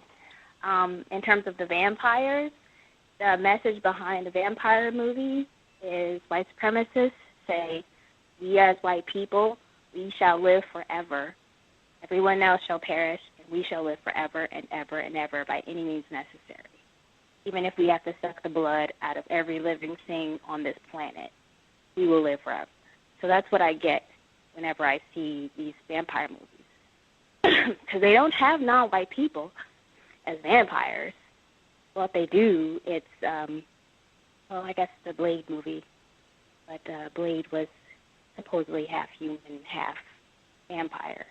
And he was fighting white supremacy in that movie. I guess that could be talked about another time. Mr. White Wicked. People did not die. Sorry, go ahead, Gus. Nope, my bad. Please continue. No, I'm finished. Go ahead, Mr. Wicked. He did a counter-racist film review of Blade, the first film in that series. I think there are 3 of them. He did a counter-racist film review for the first one, kind of deconstructing the white supremacy in that first film. And I think he talked about how, I don't want to do him disservice, but I think he did a really good job deconstructing how that film, Blade, Wesley Snipes' character, is supposed to be the hero. And he said he was really excited to go see the film because it was a black superhero, which you don't see very often. But he said if you pay attention, they make sure to denigrate him. So he's not the same sort of superhero that you would see if it was a white person. Like when you go see Superman or Thor or some of these other films. And he talked about how they got the scene because what Blade, his character, he is like partly a vampire. He's been contaminated. So he has to go shoot up in order to kind of keep his vampire self together. And so they show him putting a needle in his arm so it looks like he's shooting up heroin, which you're not going to see Superman doing something like that in his films. Or any of the other times that you see white people as the superhero, Wonder Woman, whatever the case may be. Really interesting article. I'll see if I can find it to link it online, but excellent work from Mr. Wicked. We had a listener, she commented, she was talking about the zombie films, which is also a big part of the whole Halloween holiday. She wrote in, she said, the zombie is the most popular costume this year. George Romero is making a new zombie film, and people call us, black people, zombies. Almost forgot, I accompanied my mother to Target, and a, in quotes, Latino woman asked she and I if she should buy a Rapunzel, let your hair down, wig for her daughter, a blonde and gold costume. We convinced her not to buy it, though my reasoning was completely different from my mother's and the Latino woman. Just wanted to get that in. And I haven't seen what the popular costume of the year is, but I think that zombie thing is pretty popular, generally speaking. And they do consistently. I've seen on Stormfront several other sites where they consistently reference black people as zombies. That's a big part of the whole Halloween necrophilia, how white people get down.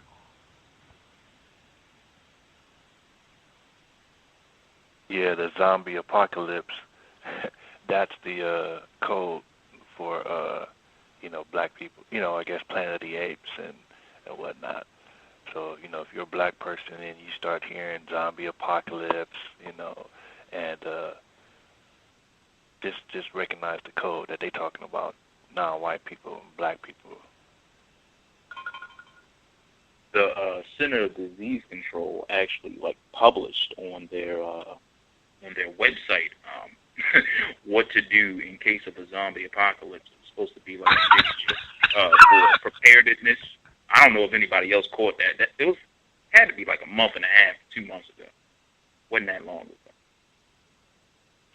Has there ever been such? I mean, what? Has there ever been a zombie outbreak before that we need to make sure we're prepared to deal for that?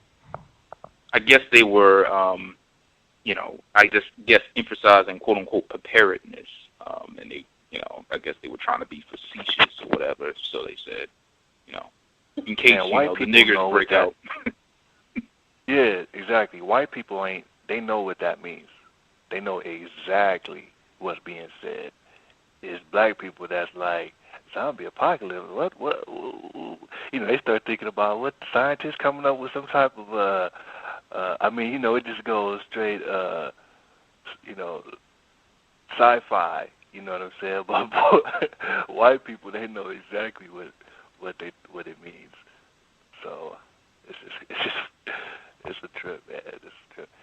I think black people should automatically think they probably talking about me. You can call it paranoid or whatever, but I think it'll be a good idea for black people to say if anything you hear that's a negative, chocolate bar, you know, like what they were saying out there in the UK. You know, they say chocolate bar as something negative. But there's so many. So I just say anything negative, you should just assume that they talking about you as a black person. It's sad, I mean, whatever, but I mean, I think you would be closer to the mark than not trying to figure out something else they doing or whatever. You know, you won't be wasting time with none of that. You'll know, okay, they're talking about me. I mean, they even use Mondays to describe black people. I mean, so I totally agree. What are you supposed to do? Mondays. I thought it was Friday was for black people. It might be both of them. It might be. They got extensive codes. What if you recall? What are you supposed to do as a part of the preparedness for this zombie outbreak? And I just want to remind listeners, CDC headquarters is in Atlanta. That should heavily factor into how you think about the CDC because there's tons of black people in Atlanta. I don't think it's any coincidence that that's where their headquarters is to deal with those black people should they ever get out of control. And I'm reminded Daryl Bain, Melanin Apocalypse. Just wanted to get that in. What do you, if anyone recalls, what are you supposed to do as a part of the zombie preparedness? I'll send you the link. I'll have to dig through it. I believe a suspected racist sent it to me at work. So I'll try to find that link and send it to you tomorrow. Thinking about From what I understand, you get your food, up, you get your food stores up, and you get your ammunition up, and you get your target practice up, and you're teaching your babies how to shoot up, and you get your silver and your gold up, and you basically fortify, and food, ammunition, teaching the babies how to shoot, teaching them the code of who the zombies are, and basically just with the video, no mercy. Get your no mercy up. You don't have time to be. I mean, this is from what I've been reading and seeing. It's a no mercy thing. You know, it's shoot first, ask questions later. Recognize the zombie immediately, because one of the the thing in the zombie lore is. You never know. It's who it is. It's a spore basically. So anybody could all of a sudden you cool one minute, next minute you ravishing. So I mean you don't have time to be thinking who's a zombie, who not. If you even suspect, it's time to blast. So recognizing who the zombies is and no mercy. And there seems to be a one-drop rule in those zombie films. One scratch or one small bite, that's it. You infected. Speaking of that, Mr. Nero and 909, did y'all see that the movies this week, the top draw movie is Paranormal Activity 3 that scored, I think it said $64 million for its debut?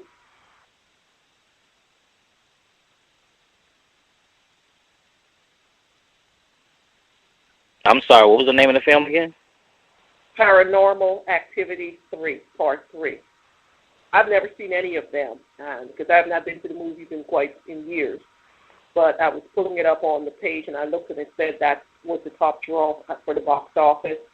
It scored $54 million in its debut. And it's one of the name alone sounds like it's a scary movie. So. Yeah, I'm not familiar with it. I haven't seen 1 or 2 or 3.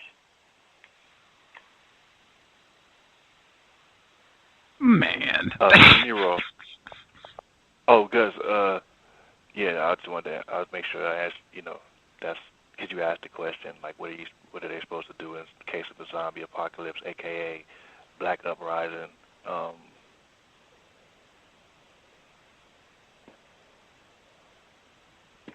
I don't want to. Did you have a question? I was just saying that, you asked the question, and I was just saying that, that was a good question. Man, the TV, like right now, they're teaching white people basically how to buy incredible amounts of food basically for free. It's a show called, what's it called? It's called, Coupon, what is it? Coupon Warriors or something like that. Has anybody seen it or heard about it? Yeah, I heard it. Isn't this where you have to shop to see who could do the most with their coupons, get the most savings? Hey, man. Yeah, they go, they grab $300, they grab $3,000, $2,000 of stuff off the shelves. They clip the coupons ahead of time, go to the register and pay like $5 for the food. Rice, beans, water, vitamin water. Just take it, all the vitamin water off the shelf, all the rice off the shelf, all of the whatever off the shelf. Go to the register. They ring it up. It's costing them $5,000. It rings up to be $5,000, $3,000. They give them the coupons, and it's $14.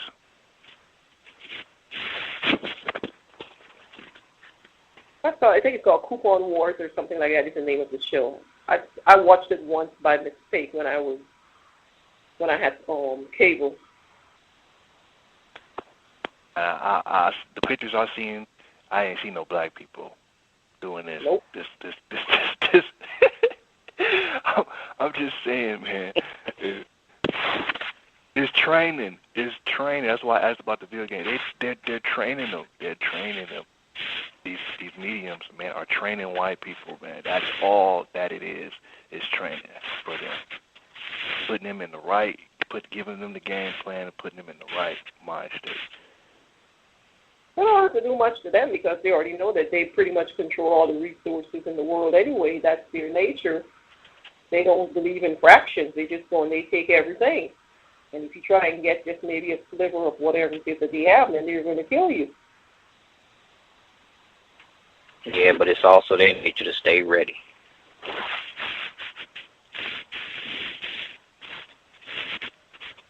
Nero, were you good at those games?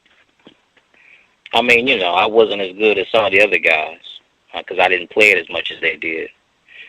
Some of those guys played that game so much that I can remember one of the girls breaking up with him. And when I asked her why she broke up with him, she said because one day I came home, he was on the game, and she wanted to spend time with him, so she said she took off all her clothes and laid on the couch right next to him. He never budged. So she said at that moment I knew, this relationship is over. Sex is number 2. Anyone, if you want to rewind to the broadcast with Pam this past weekend, sex is the second strongest motivating force in the known universe. Racism, white supremacy is number 1. And I think white people, they keep that in mind. Non-white people, we tend to get a little distracted around the sex thing. White people do not.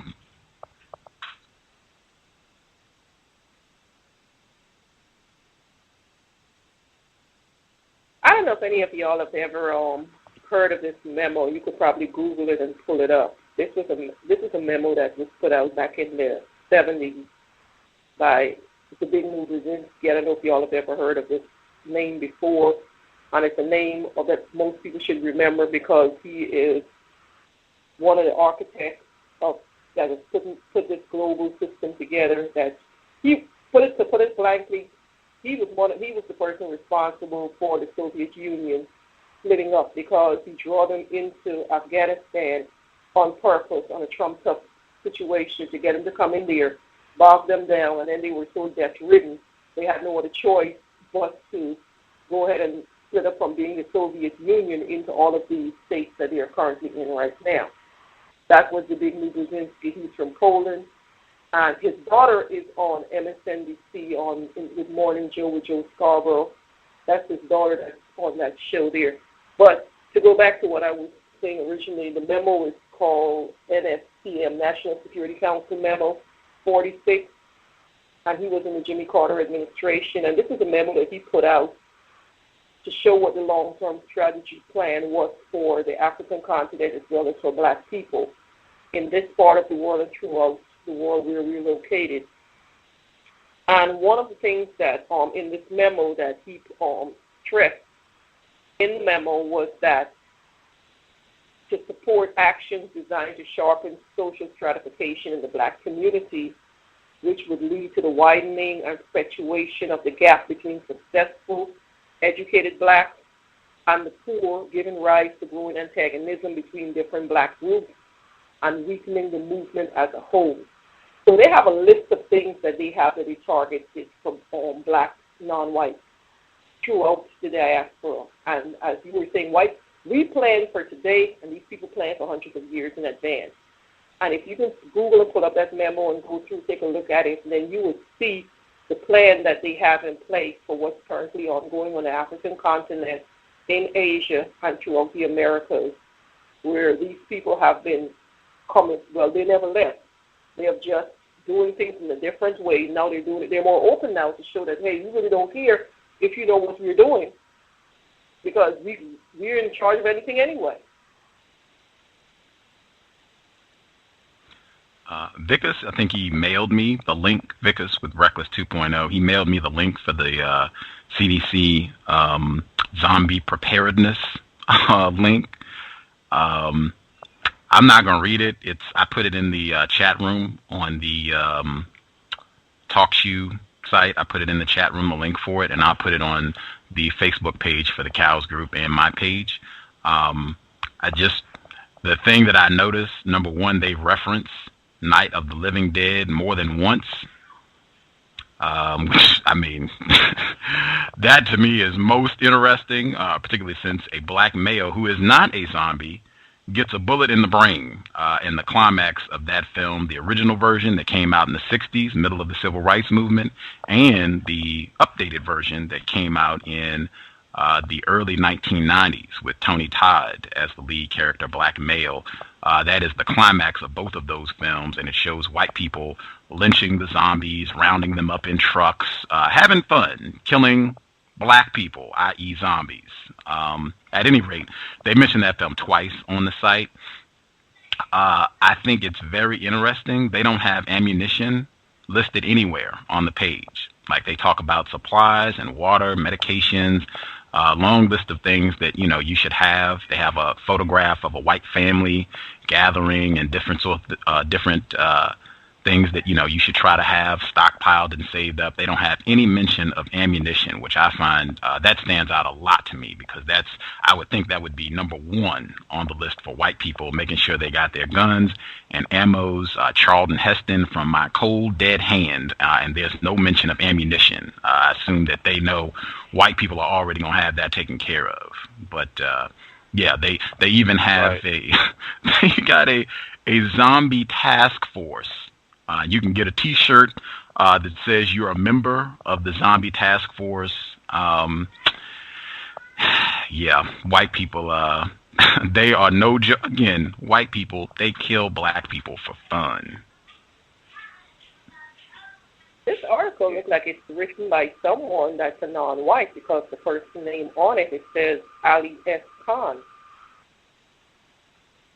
Did you see that at the top of the article?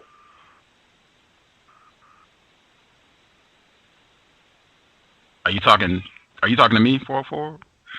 Yes. The article, it says the Preparedness 101 Zombie Apocalypse, and it's May 16, 2011.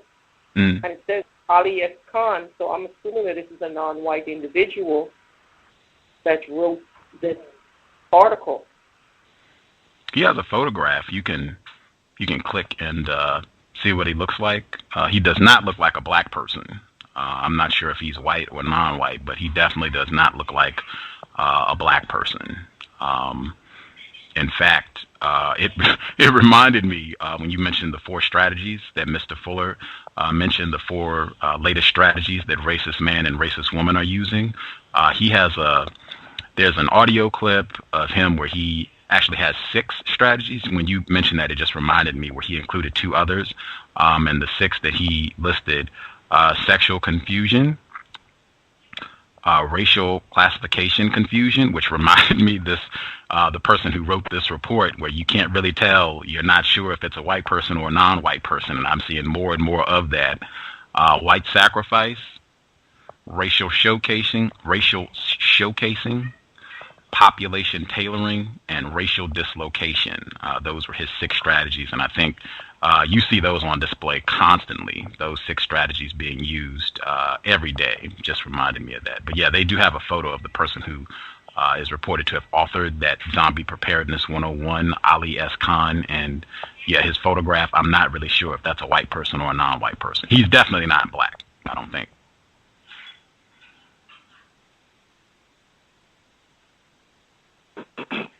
Yeah, that name might be another reason why there's no ammunition on there too. Wasn't a white person, but yeah, that's already covered. That's no problem. That's no problem. Believe that. They make the ammunition, so yeah, they ain't lacking for any of that. You know, I've read some studies and some information basically saying that that the age appropriateness for introducing the computer to a child was like 18. Age appropriateness for television like 21 or something. I mean, what if it came out that? But I'm pretty sure that it's probably already out. I mean, like I said, I've read information and studies to say that basically cell phones are not appropriate for children, computers aren't appropriate for children, television not appropriate for children. I mean, what if it came out like, after we brought justice to the planet, that the television, the books, the computers, the phones, the cell phones was all nothing but what we thought, we think it was entertainment, but it was nothing but a weapon to destroy us. I mean, like, that's all it was. Like, in the system of justice, we wouldn't use any of these technologies because of the effect that it had on the brain and on biology. Would anybody be surprised? No. Electromagnetic smog. Yeah, I don't think I'd be surprised. You have somebody on Discord, Gus, on the talk show line. Somebody has their hands up. Oh, I was gonna wait till we hit a pause. 909, if you want to finish up, then I'll get them. I see you, Massachusetts. I just think that that's extremely powerful. Like, if nobody on this line would be surprised that the information came out that none of this stuff, that none of these mediums were anything but destructive devices meant to destroy us. I just think I'm glad I asked that question. I'm glad you guys answered it, because I think that's powerful. Because we using this stuff like it's we take it like it's Tic Tacs. It's everywhere. So you're right, because ever since that we went from the standard one television in the home, where we would all gather around as a family and watch it, to everybody having a TV in each room, the reading level has went down, because as you can see, as Dr. Browder mentioned, that people are not going to libraries anymore. They don't own a library card. They're not checking out books and reading, because they get everything from the television and from their laptop. Whatever's on the TV, it's always gospel, and whatever they get off the laptop, they don't read anymore. You can't just like do a proper research by going and combing through books, coming up with those little index cards that you have to do. Remember when we were in school, we had to come up with index cards and do your citation. These children will look at you as if you're crazy. Like, what the heck are you talking about?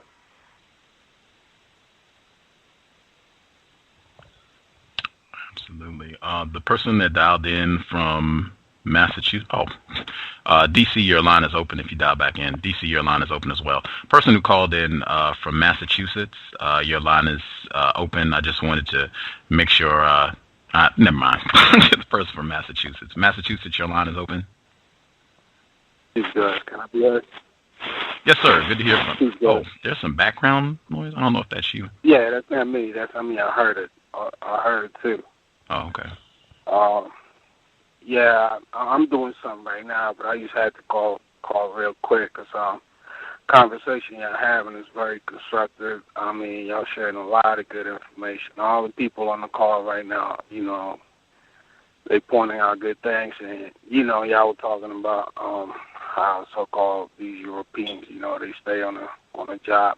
Man, where I live, man, starting from like 8 in the morning, I hear gunshots. They stay on the job, man, practicing with them guns, man. I hear all types of different calibers. You know what I'm saying? This is not the first place where I live, man, where I see this. Where I used to other places where I used to live when we used to go to the park all day. I heard gunshots. They stay, they stay oiling them guns and shooting them guns and keeping them ready. I just wanted to say that, man. I will continue to listen to y'all. I really enjoy the conversation. Peace to y'all. Good to hear from you, sir. He's talking about white people. Just in case somebody. Yeah, that's what I'm talking about. The ghetto. No, I'm talking about Europeans, white people. They stay on their guns, shooting the guns every day. I hear them since early in the morning, 8 in the morning. They're shooting the guns, all different kinds of calibers. They keep practicing. This is not the first place where I had lived where, I hear the same gunshots going on every day. I mean, they're on the job, man. They're on the job. So I will continue to, enjoy y'all conversation. I will keep listening. Peace to y'all. Good to hear from you, sir. Thank you for dialing in and sharing that. Yeah, I knew he was talking about white people. I'm not aware of black people anywhere in the world being known for going out and doing target practice and shooting. I'm not aware of that at all. Mark Essex, that is one person. That's why I suspect white people have made a concerted effort to make sure we don't know about him. It is my understanding that he did do quite a bit of target practice, Mr. Mark Essex. The one thing I was going to share really quick, I'll mute my line. I think Mr. Browder, he was talking about the removal of books where you don't have actual physical books anymore. You just have stuff online. And he mentioned Fahrenheit 451. I think I've heard white people say that they think the more accurate way that that's going to go, and this is actually what I'm seeing, is not Fahrenheit 451, where white people come in and physically take the books and start burning them. They think it would be closer to Brave New World, Alex Huxley, where people are just not even interested in reading anymore. You don't have to take them. They voluntarily give them up. They're just not interested. And I definitely see that, especially with black people, where you just have, a whole, I think Dr. Baruti's term is diseducation. You just have a whole generation of black people who have no interest in reading at all, where you don't have to take the books. They will voluntarily, library. I have no interest in going there at all. I have no interest in reading at all. That is, I think, closer to what's actually taking place. And I'll mute my line there.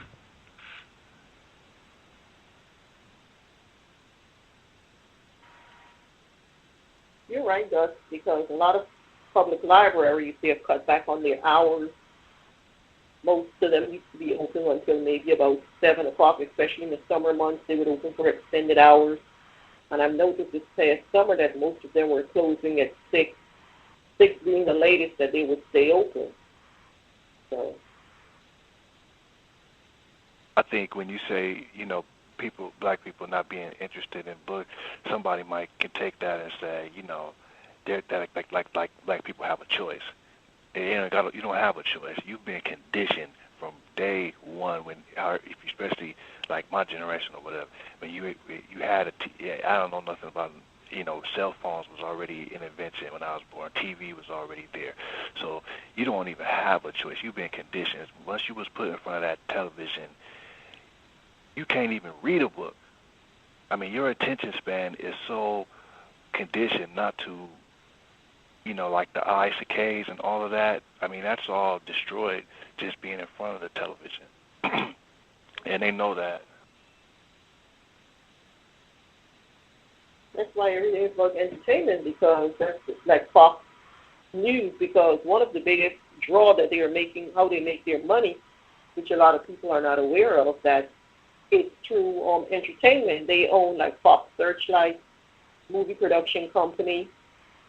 I believe they are part of they own MGM also, the movie studio. Plus they have their hands in a lot of record companies. So their money is coming from the entertainment aspect. They're not making anything out of the news. The news is really a loss for them. And they also invested in an education corporation that they are in, also that does a lot of online as well as books. So that's where they put their money on Rupert Murdoch. If you do a research on him, you would find that his hands are in quite a few things.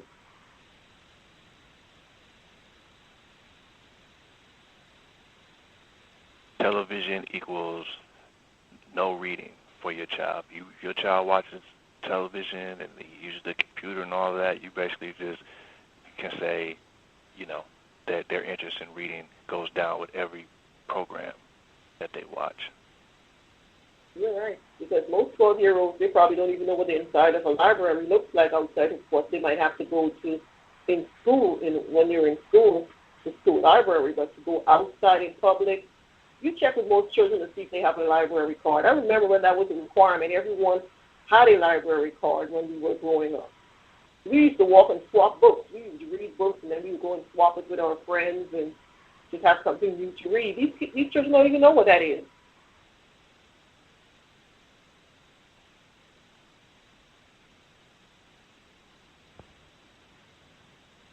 I think too. I think that's a big, what I noted anyway.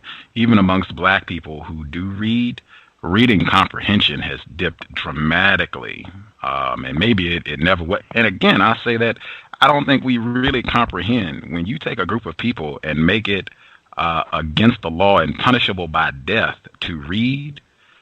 Man, you are retarding a group for generation. That is an act of genocide, and I think there are probably a lot of consequences from that we have not corrected or even thought about. I suspect that's one. But as you all have touched on with the medium actually being the message, you have a lot of television watching and just sitting online watching videos and that sort of thing. You further erode a group's ability to comprehend written language. And I think with a lot of people I've seen where they have read Dr. Welsing's work, or they have read Mr. Fuller's work, or people who are writing about racism, white supremacy, the comprehension is not where it should be. And I think that also is a consequence of all this new so-called technology that really has not benefited us with the internet and television, big time with television, where we're just not comprehending at the same level that I think black people used to be when you didn't have all this, you just had to go to the library. I agree.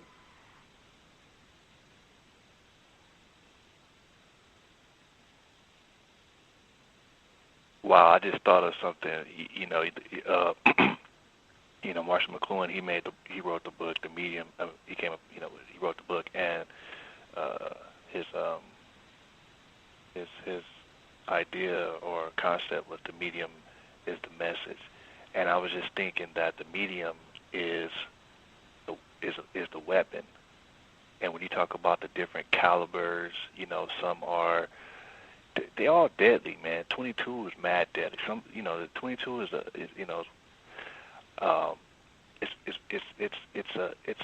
it's like a sniper's caliber.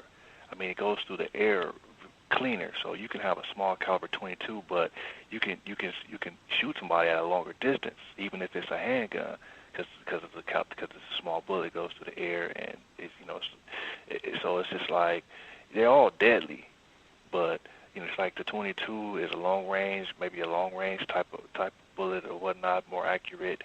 It's just like, what are you aiming for? Are you going for the long range shot, or are you going for the 45 close range, man stopper? I think that's probably the motion picture, you know what I'm saying? I'm sorry to be laughing. I mean, it's serious, but, wow. If we just looked at it like that, man, I mean, I think that Precious was like the man stopper. You know, they came out with the you know, the Precious, the color purple, man. That's just like, boom, you see that, man, you damaged for life. You know what I'm saying? Like, you don't even want it. You seen that on the big screen? Whew, man, the damage that done, that's like a 45. These computers are little 22s, man. They snipers because, you know, it's just long range. They just send it out there, and it's like, you know, it's just out there now. The internet, you don't know what you gonna pop up. You know, you be looking for races, and you might find a porn with a black girl, or something. You know what I mean? It's just like, man, it's no joke. And they have it so where you abusing your child if you ain't giving them no computer. What? You don't have no computer? Oh, what you doing? They gonna be dumb. You know what I'm saying? I mean, it's. I guess I was abusing you should your child. Because they didn't have anything. They didn't have a computer. They didn't have a television in their room. Video games. They didn't have any of those things. So they turned out pretty normal.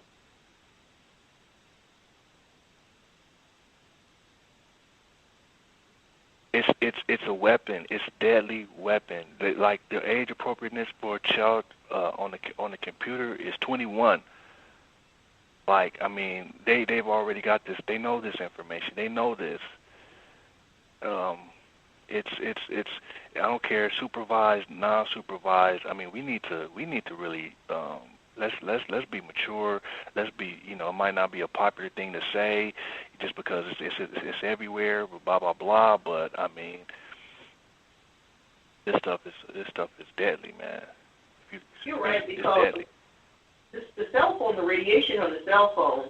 I have a niece that's 3 years old, and most of these children, from the time they're about, they can start speaking properly. I've seen, you know, parents put them on the phone and have them talk to whoever on the phone. And most people are using cell phones as their main means of communication. And that's a lot of radiation that you're exposing a child's brain to when you're putting this child on this phone, putting it close to their head, and you're holding and you're walking around, because she would just take the phone and she would just walk around as if though she's grown with the phone in her hands, talking, and could barely put two sentences together, and they have the phone to their heads. And I thought that, and I told her, I said, you know, that's not such a good idea for you to have that baby on a cell phone like that. I said, it's going to affect her brain development because there's radiation that's coming from the phone. And they looked at me as if I'm crazy, and I said, you know what, none of my business. Raise your children the way you want to, like I raised mine. So I'll back away. We have about 5 minutes left in the program. I'll mute my line. I just was reminded of Dr. Rasayon, directly responsible for tomorrow's broadcast. His term again, electromagnetic smog. And he said black people, highly melanated people, very sensitive. You really have to be on guard about what you have in your environment. And I suspect exactly what we've been discussing with the telephones or cell phones, the television, the computers, particularly having young children around all of that.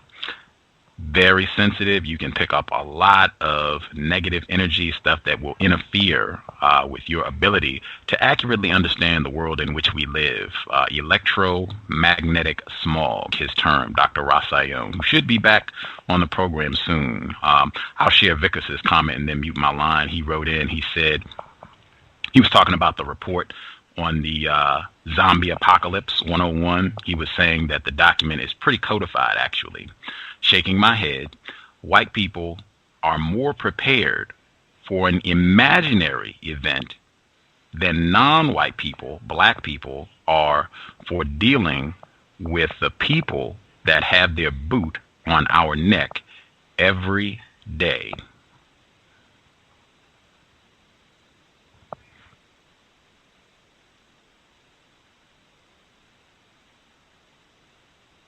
Hey, that was that's powerful. If you put it. Yeah, I agree. Now I know you're in California. I noticed this summer I saw a lot more vehicles, a lot more trucks this summer than normal with campers on the back.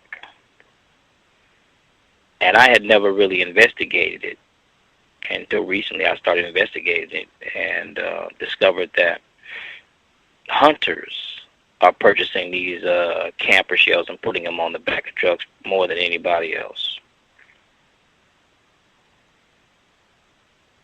I saw a lot of those this summer on the road. You either sitting on a Dodge 2500 or a F-250. Absolutely, I've seen it, and I've definitely noticed this. I mean, the wheels, you know, the shock, the shock absorber, just the off-road capability, the campers. Of course, I've noticed it, and you know, this is a result of Barack Obama. Dare I say, the purpose of his presidency. Yeah, it's going down, and we're not prepared. So, you know, all the callers basically said that they wouldn't be surprised if the television, computer, you know, these mediums are just straight up weapons. And you know. Well, that's one of the reasons. Some of them have children, some of them don't. But I'm sure you have relatives, young people. I mean, if that's your conclusion, act accordingly. Please, like, it's no joke. I mean, it's a weapon. It's 12-gauge shotgun in the hands of your child, or your baby. You know, just act accordingly. I mean, that's your conclusion. If you listen to this, and that's your conclusion, act accordingly. Well, our situation in this country has always been precarious, and more so with this so-called election of this non-white male in the White House, and how it has rallied the base for the racist man and racist woman. And our situation is going to get more so worse once he leaves out of office. It's going to really, that's where the fallout is going to begin. We're going to really see what it is going to be all about, because we're already going to be blamed, as it stands right now, for this debacle with the economy going down the way that it is. And of course, we always would get the blame for it, except maybe the Mexicans now might be dragged into the fray, but the primary blame is going to fall on us for the condition, even though we have absolutely nothing to do with it. But because this self-identified black male was in the White House, so black people are going to be looked at. So we are more in the crosshairs now more than any other time.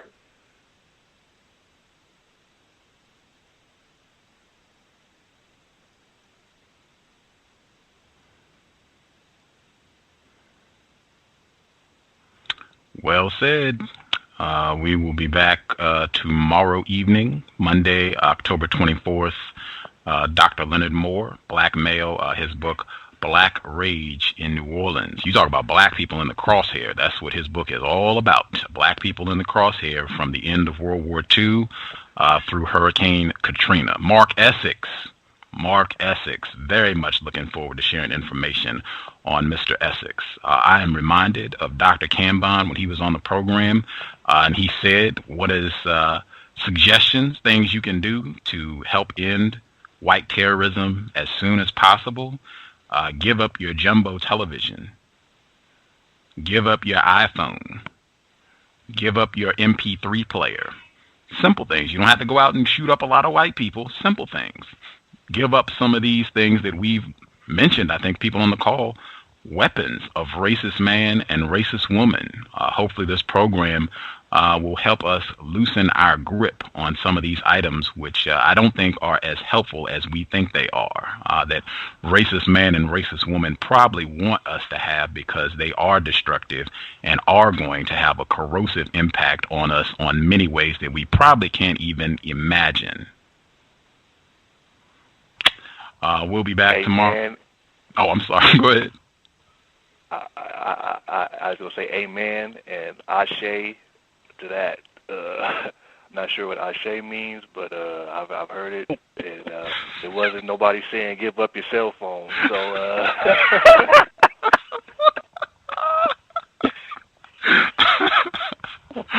Absolutely. Simple things, simple recommendation from Dr. Kanban. Give up that 46-foot television. Give up that iPod. Give up the MP3 player. Your cell phone. Simple things that you can do to help erode this system as soon as possible. You do not need a 20-foot television. I think it was Kwame Ture, who said having that gigantic television in your house is like having a little white person, or maybe a large white person in your home, to corrupt everyone there. And now we have 20 of them in the home. So now it's like having 20 white people in the house, life-size white people in the house to corrupt everyone there. And in fact, most recently I saw the box for 2 televisions, one very large and one small. They both had a picture of a white woman on the screen on the box for the television. I did not think that was a coincidence at all. Again, give up all that stuff. Not the best for you. I think it would give us a great advantage towards ending all this as soon as possible. We will be back tomorrow, 8 p.m. Eastern, 5 p.m. Pacific. Very much looking forward to the program. Mark Essex. Do some research and figure out who that is. We'll have more info on him tomorrow. We can close out with Dr. Kanban. Thank you all for tuning in. Replace white supremacy with justice immediately.